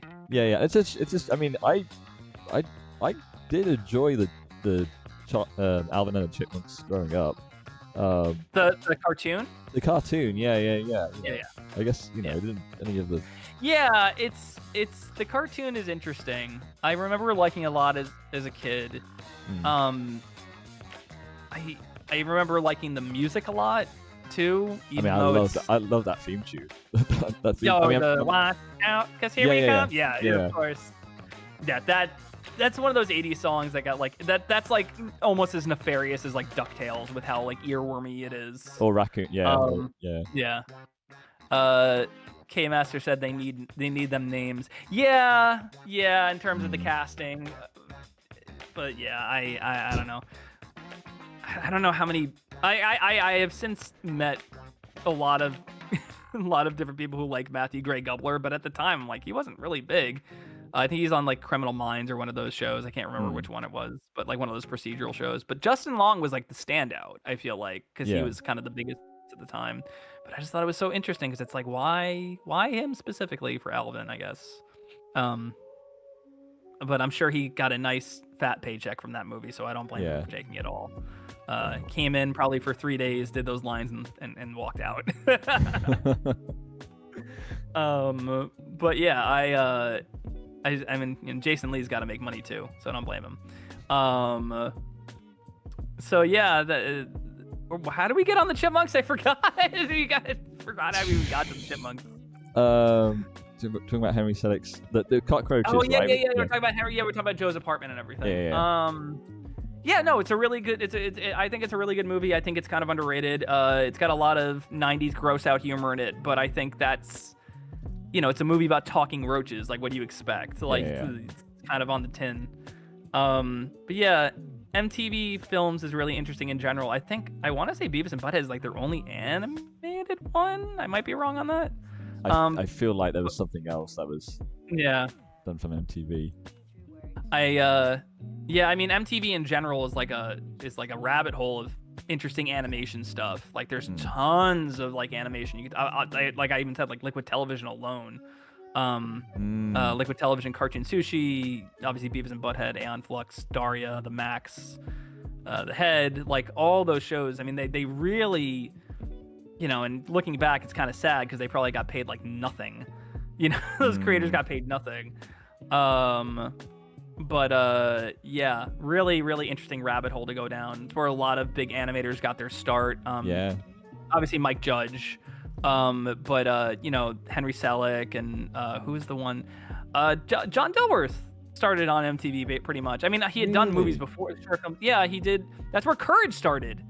Right. So there was a short he did called Smart Talk with Raisin, and it's there's the dog in that is clearly Courage, like before Courage. It's a short that makes like little sense, but it's very funny. It's very funny. I quote me and my girlfriend quote it a lot. It's really, really funny. What's the film where it was the one where he had the is it the duck and the cat, or the one where it's has the Dirty Birdie. The Dirty Birdie. Did that one air?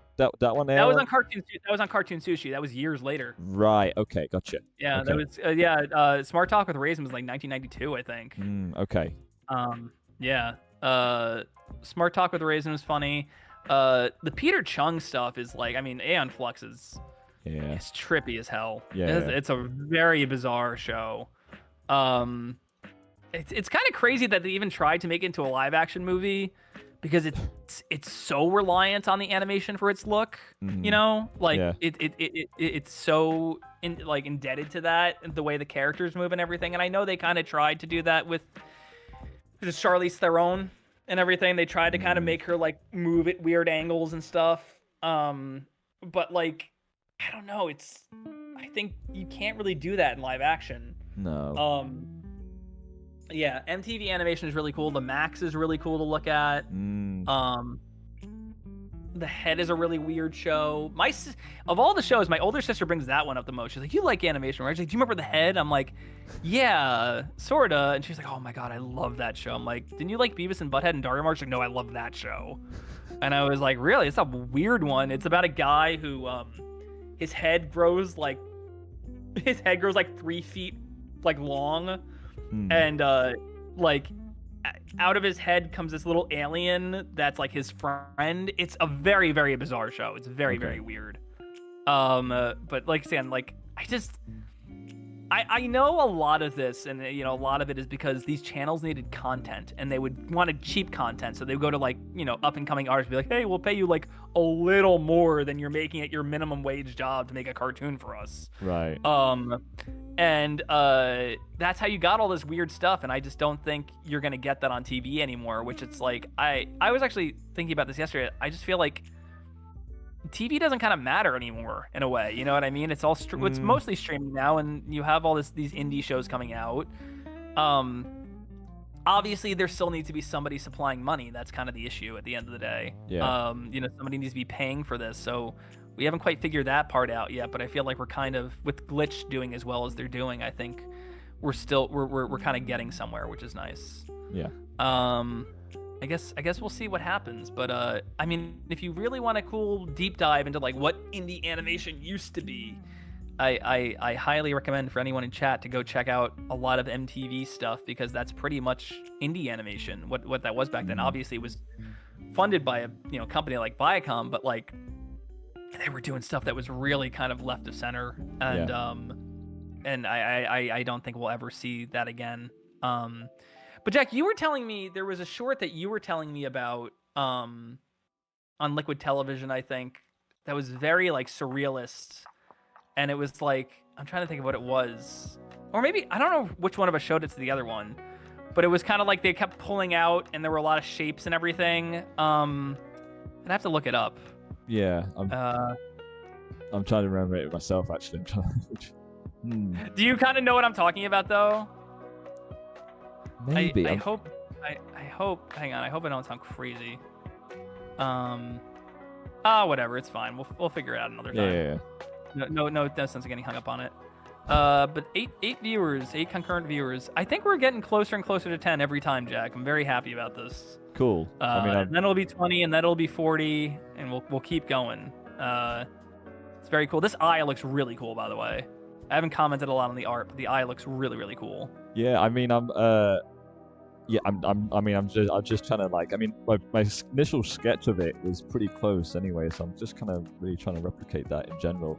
Sure. I realized though, it's like trying to make sure that a lot of it's just trying to make sure that because I mean, especially if it's showing well on a shirt, you have to like make it a bit more bold in terms of line work and stuff like that. Because initially I thought it was just gonna be like okay for the pencil sketch to just when we use that, but like it's like no, we need to make it a bit more. I'm also still just trying to decide if I want to add a bit more strands of hair. I mean this is quite funny in itself, just in terms of like it's the normal. I mean, Jason... I don't mind strands of hair. We do whatever you feel like will work. Okay. Yeah. Guys, what do you think in chat?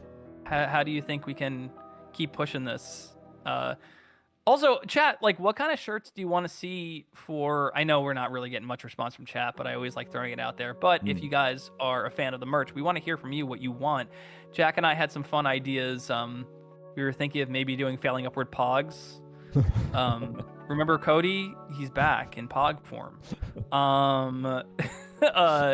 Pogs. We talked about the soda cans. Remember that, Jack? Like the Failing Upward like soda cans. Yeah. I think that could be really fun. Yeah. What else could we do?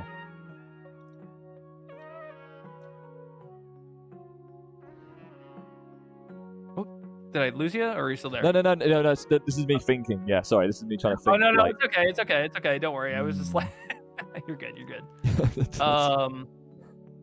But yeah, like we want to do kind of weird offbeat stuff. Could be really fun. We want to do merch that like, K-Master says would love me some Pogs. Got a bunch already. Yeah. Oh heck yeah, I would love to do. I think Pogs could be really fun.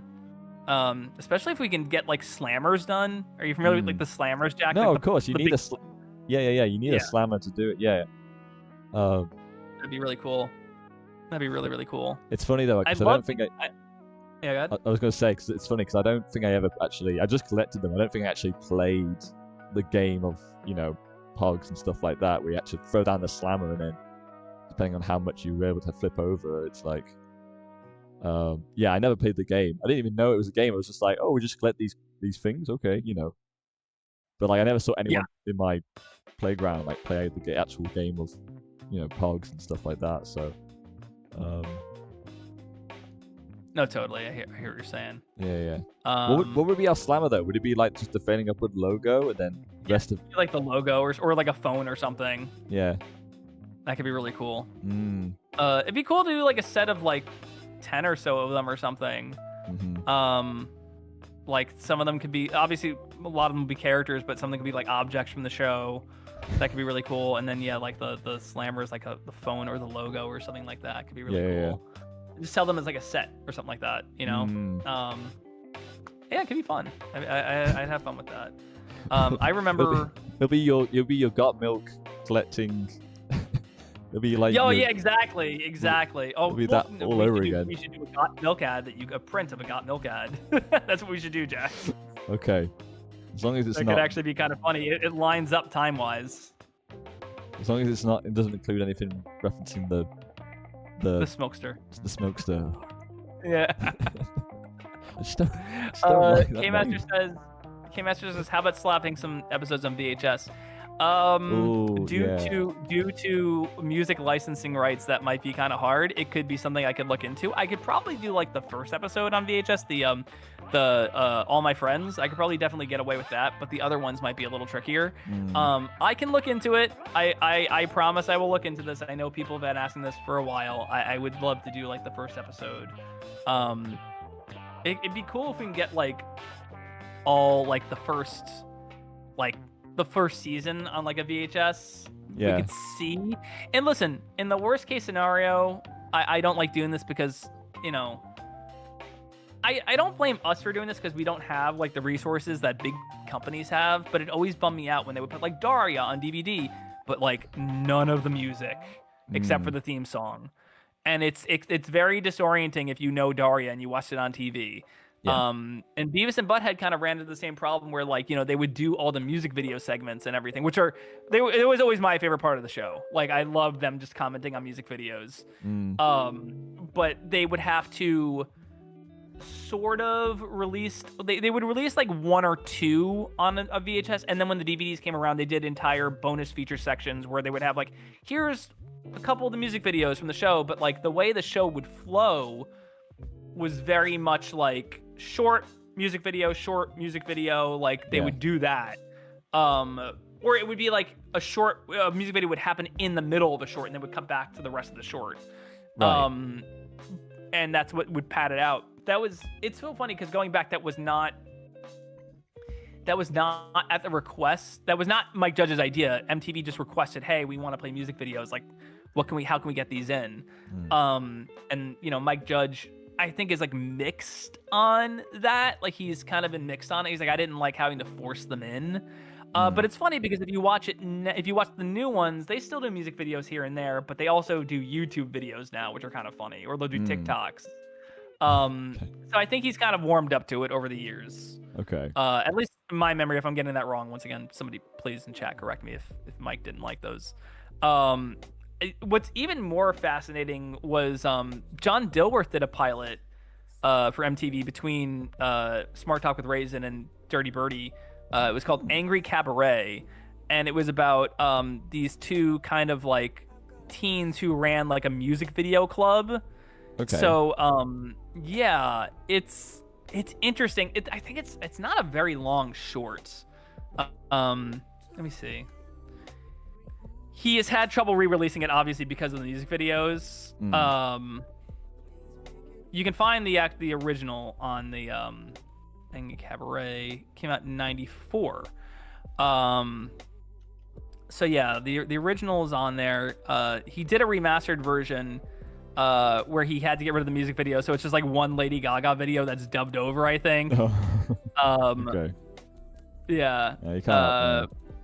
Yeah, but this was from MTV's Animation Weekend in 1994, so this wasn't Liquid Television. It was just another thing, but worth looking into. So I had actually, last time, I think I got to ask him about that short. Maybe I'll shoot him an email because I was wondering how he felt about having to incorporate the music videos into it. I'm sure now he's just like, it's a nightmare to re-release because of that. But no, it was an interesting short. I could have seen it working. But I think it maybe ran a little too close to Beavis and Butthead in terms of how they incorporated them in. Okay. But the whole thing was that they ran a club, and like the club would have music videos on like the monitors and everything. And they're like late on rent, and the only way they're gonna be able to get rent is if they win a game where they dare this guy. Like they flash all these music videos really fast. Right. And this guy has to like name all of them. And then he does, and I forgot how they're able to get their money in the end. It's something silly, but like it was a cool idea. I like the designs. I like John's designs a lot. They're really weird, but yeah, I don't know. They're fun. Yeah, it's interesting to think of like what if MTV had kept going on like the animation train? Obviously, they're still doing Beavis and Butthead, but that's like a legacy thing at this point. And I don't even think it's on MTV anymore. It's streaming on Paramount Plus, but they replay it on Comedy Central. Right. Okay. It's so bizarre. It's so weird. But MTV, there was that fake report that I'm sure you've seen circulating, Jack, where it's like MTV finally shuts down or something. Yeah, but that's not true. No, it was the music channels, the premium cable channels that shut down. Yeah. MTV Classic, MTV 90s, like all the ones that just play music. Yeah. So those are gone, but MTV is but oddly enough, Ridiculousness got canceled. Which was the show. It's one of those like it's almost like a new version of America's Funniest Home Videos where like people react to like funny videos online. Yeah. And that was all MTV played. If you look at an MTV schedule, the majority of it is Ridiculousness. Because it's cheap to make and they can just get it out there.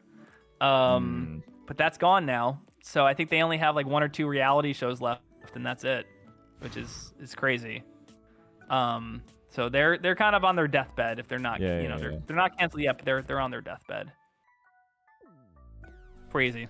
Yeah, I mean, I wonder what they could even do in terms of a, as a company in terms of like because they'll if they become like a legacy thing, like a legacy channel or something like that, like say they shut down, it's like what would become of the brand itself? They just turn the brand into they just sell it on shirts now, or turn it to something else. Like, I think it's gonna be like a vintage, like this was a thing back in the day. Like it's gonna just be a brand at this point. Yeah, I don't know, and there's a lot of stuff going on with that Paramount restructure and everything. So I guess we'll see. So K-Master said, if possible, you could do some of those solid color capsule machine figures, like the Muscle Keshi style of the cat. Oh, that's cute. Yeah, that could be cool. Those are probably easy to make too, because they're rubber. They're not like plastic. Oh, okay, cool. I could see K-Master, if you know anybody who does those, I would love to hear. That could be really cool. I'd love to maybe attempt that. But yeah, that could be fun. We are 2 hours and 5 minutes in. I can go for like another 10 or so minutes, I think. Yeah. I'm getting done with this. Oh, you're nearly done with this eye? Yeah. This is so like I can like do this for hours though, because it's like funny enough, like just trying to like trace artwork and stuff like that is really just like I zone out, Oh, totally. I probably totally did earlier, probably did earlier, admittedly, just in terms of like. I mean, I was listening to you, but I was also just like not saying it. But I was just Yeah, no, totally. I hear what you're saying. No, that could be really fun. I think, I was gonna say just the K-Master thing that could be really fun with the figures, but no, I agree. Totally hear what you're saying, Jack. So you got the eyes. Do you think you'd be able to wrap it up in like 15-20 minutes? Yeah, I can tell. What do you think? Yeah. Okay, let's give it a shot. So let's see how far we can go anyway. When we can, but you guys have any more questions, let us know. I'm trying to have more and more topics to talk about. I mean, most of this has just been us catching up, Jack, and just talking about what we're doing and everything, which has been nice. I like that it doesn't have to be like exclusively like us talking about filling up, because there's I think at a certain point there's it's either spoilers or not. There's nothing to talk about. No, I mean, like, I'm glad you guys are digging our chats and everything. It makes me really happy that you guys are even coming out. It's really cool. Oh, Iris is here. Iris, is this the Iris I know? Or is it a different Iris? Please identify yourself. But yeah, these have been really fun. I've nice style for the eyes. Yeah, this is. Yeah, Mikey is here. Hey, Mikey, how you doing? I know Mikey. We've hung out. We've worked on stuff together. Yes, we're doing a shirt. This is a shirt that's an homage to Panchico's EP cover for Death Metal with JC on it instead. So Jack's just working out the inks right now. And then we're gonna add maybe some of the kind of It was like the overlay colors, like the blue or the red. Yeah, these We're weird kinda sort of like graphical glitches that are on the. Yeah, I gotta figure out how I want to approach that. But yeah, I definitely plan to add that because that's from the original. Well, it's interesting because it's technically not on the because what's the front? Because I know when they put it back on CD and vinyl, it like changes, right? It's not. They don't have that sometimes. They don't have that little like weird. Yeah. It depends on. Yeah, there's variants of it basically. I was going to say, yeah. Let me just. I'll share it in context because this is. I'll show what I'm referencing from anyway in terms of like the cover. Iris asked us if we do different styles. Well, yeah, the show is itself is a totally different style. This is just like a little homage T-shirt, and that we're kind of we're doing for merch. Yeah, so you can see from here, it's like this is the cover I'm referencing from, but it's got like these little like square kind of graphical changes here. But on when you look at it online as well, and sometimes it's not there for some reason. So it's like I wonder like what version of the cover is this variant or like from where it doesn't. Yeah, I'd have to check. I mean, like, let me. Oh, I don't have my phone on me. Can I open Spotify in here without my computer just crashing out? Let me see. Mikey says you're going to be dropping these on Fourth Wall, I assume. I don't know yet, Mikey. We don't know as far as like what we're going to be dropping these on. So we'll let you know as soon as we put them up. We're not sure yet though. I need to make some for MomoCon. Like that's my first goal here. Yeah. Panchico. So the official release has the blue and then the two kind of like things. Oh shoot. Oh no, don't play. No, don't play. Stop playing. Jeez, okay. Whoa, calm down. I don't know if I told you this, Zach. My T key is broken. So every now and then it'll just go haywire. So your T key? My T key on the keyboard. Oh, the letter T. Okay. I thought. Yeah. I was like, what is this? Like your phone, your gadget? My tiki. Okay, yeah. My little tiki head on my That's what I was thing. thinking. Yeah, I was just my like, tiki is broken. My tiki is broken, so it'll start like opening tabs and stuff like that randomly. No. Yeah, I have to get a new computer. I recommend Fourth Wall because it's print on demand. You can base it on your own prices. Oh, that's cool. I'll check that out. Is that good for shirts? Because like we're also doing keychains and the prints and everything. I use Melody Charms for keychains and prints and stickers right now, and they've been treating me pretty good. I have a bunch coming in for like I got like a bunch of stuff for like $200 recently, so I'm very happy with that. That's all the stuff from MomoCon. So yeah, I need to find a place that I could try Fourth Wall. I remember you told me about them, Mikey. So I'll give that a shot. So yeah, I need to figure everything out. But yeah, Jack's just finishing this up. And then we're probably gonna call it a day. But we had a lot of good conversations today about. I like how enthusiastic our conversation about Hook was. It was wonderful. But yeah, like I said, I want to get more. I would love to get other people on this so we could just talk to them about their projects. It would be cool to get like I said, like Jack from Broats or Emily Brundage from Strawberry Vampire, or maybe like Zach and Tara from Long Gone to come out and talk to us and maybe draw. It could be cool. I'd be down with that.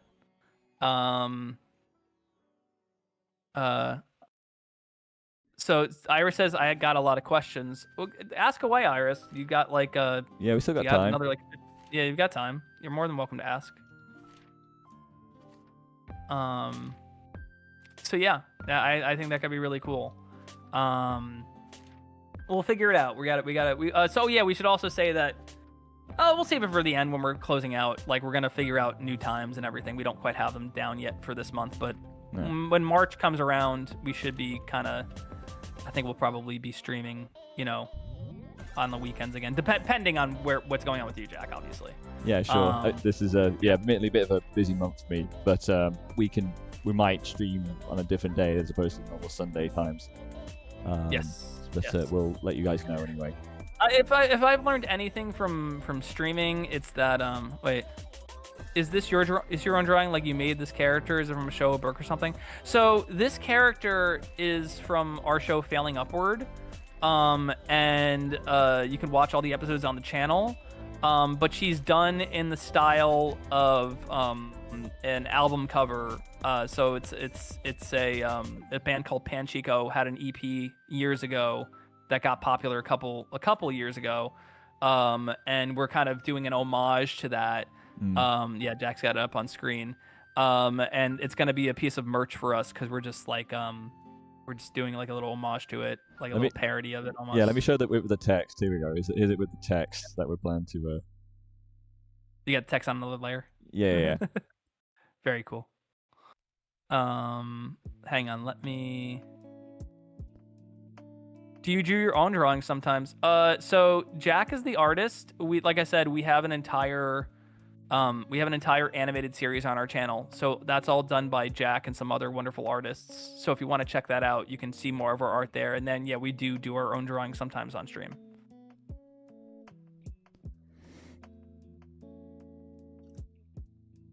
So I'm assuming, yeah, this is not the same Iris that I know. This is something that's totally new, which is cool. I'm glad that more people are coming in. Thank you for joining us, Iris. But yeah. Definitely go check out our channel if you want to see some of our art. What else? But yeah, I think the keychains and the stickers and the prints and the shirts are going to be our first things.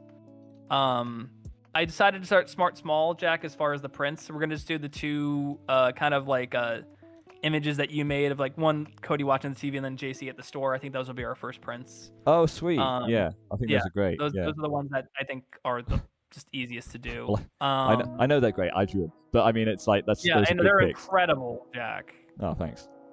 Yeah. But yeah, that's what's going on today. And then, like I said, next week it'll be a different time for streaming, and we'll figure out something to do next time. It would actually be cool to do a stream where we're just watching commercials. Oh, sure. I think it'd be pretty fun. I mean, it'd be a good Sometimes excuse.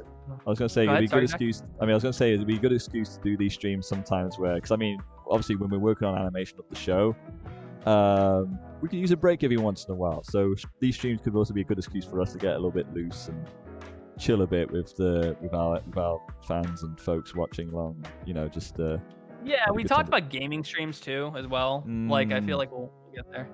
We will get there. Yeah. Coop says got a dip. See you next stream. Yeah, totally, Coop. We'll let you know when it's coming up, and just keep an eye out, keep the bell on.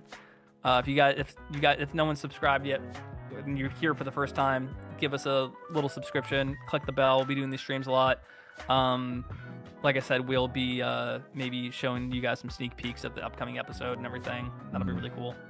But yeah, we also want to just do fun streams where we watch like commercials or play games or something like that. Maybe even watch indie animation on stream and kind of talk about it. Could be really cool.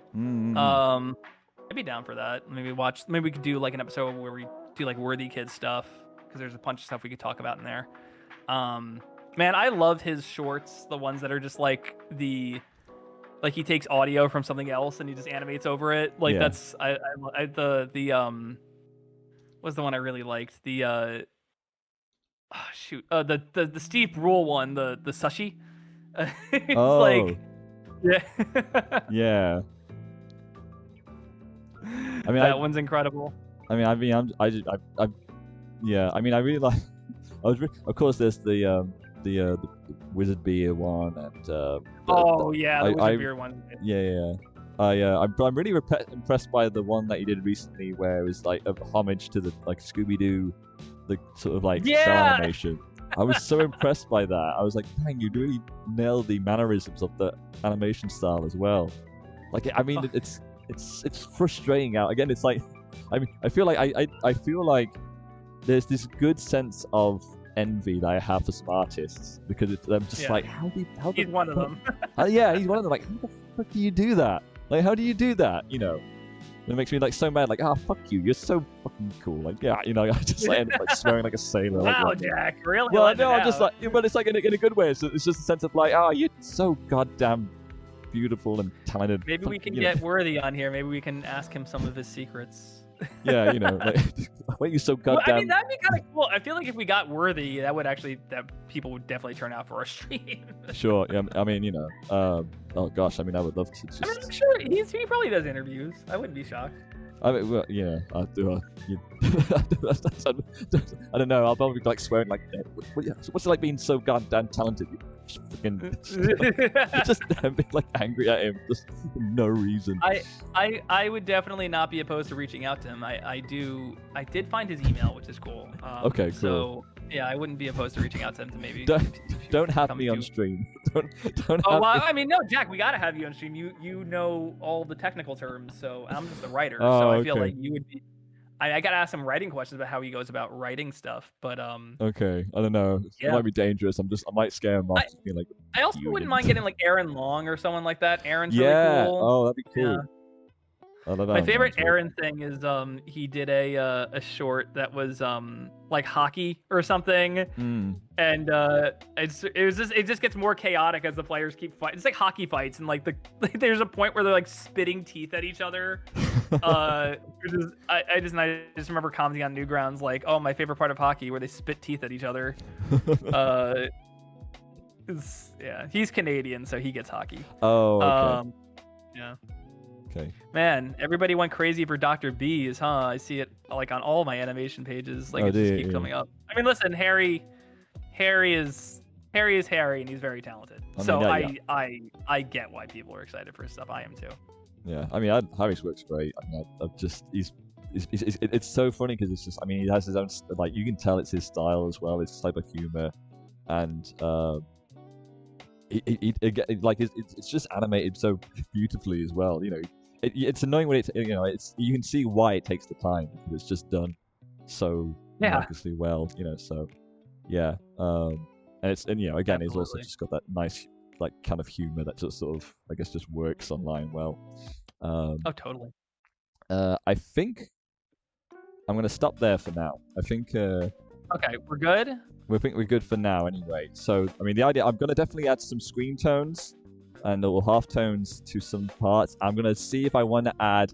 I mean, I think it's funny without like the strips of, because I mean, in the original cover, you know, the hair is much more streamed and sort of like, you know, there's thin hair strips and stuff like that I kind of want to.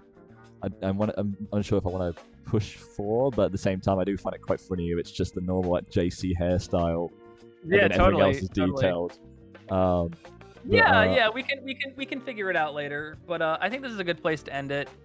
Chat, thank you guys for coming out. I think this is our most viewed stream yet. I think we had almost 10 people here. So like, thank you guys so much for coming out. I know that doesn't seem like a lot to people, but as this stream continues to grow, like we're very happy to get more and more people in. It helps us, boosts us in the algorithm, and it's just really good. Yeah, let me just say this before I leave. For the next couple weeks, Jack and I are probably gonna be doing these at different times. We'll try to get like one time.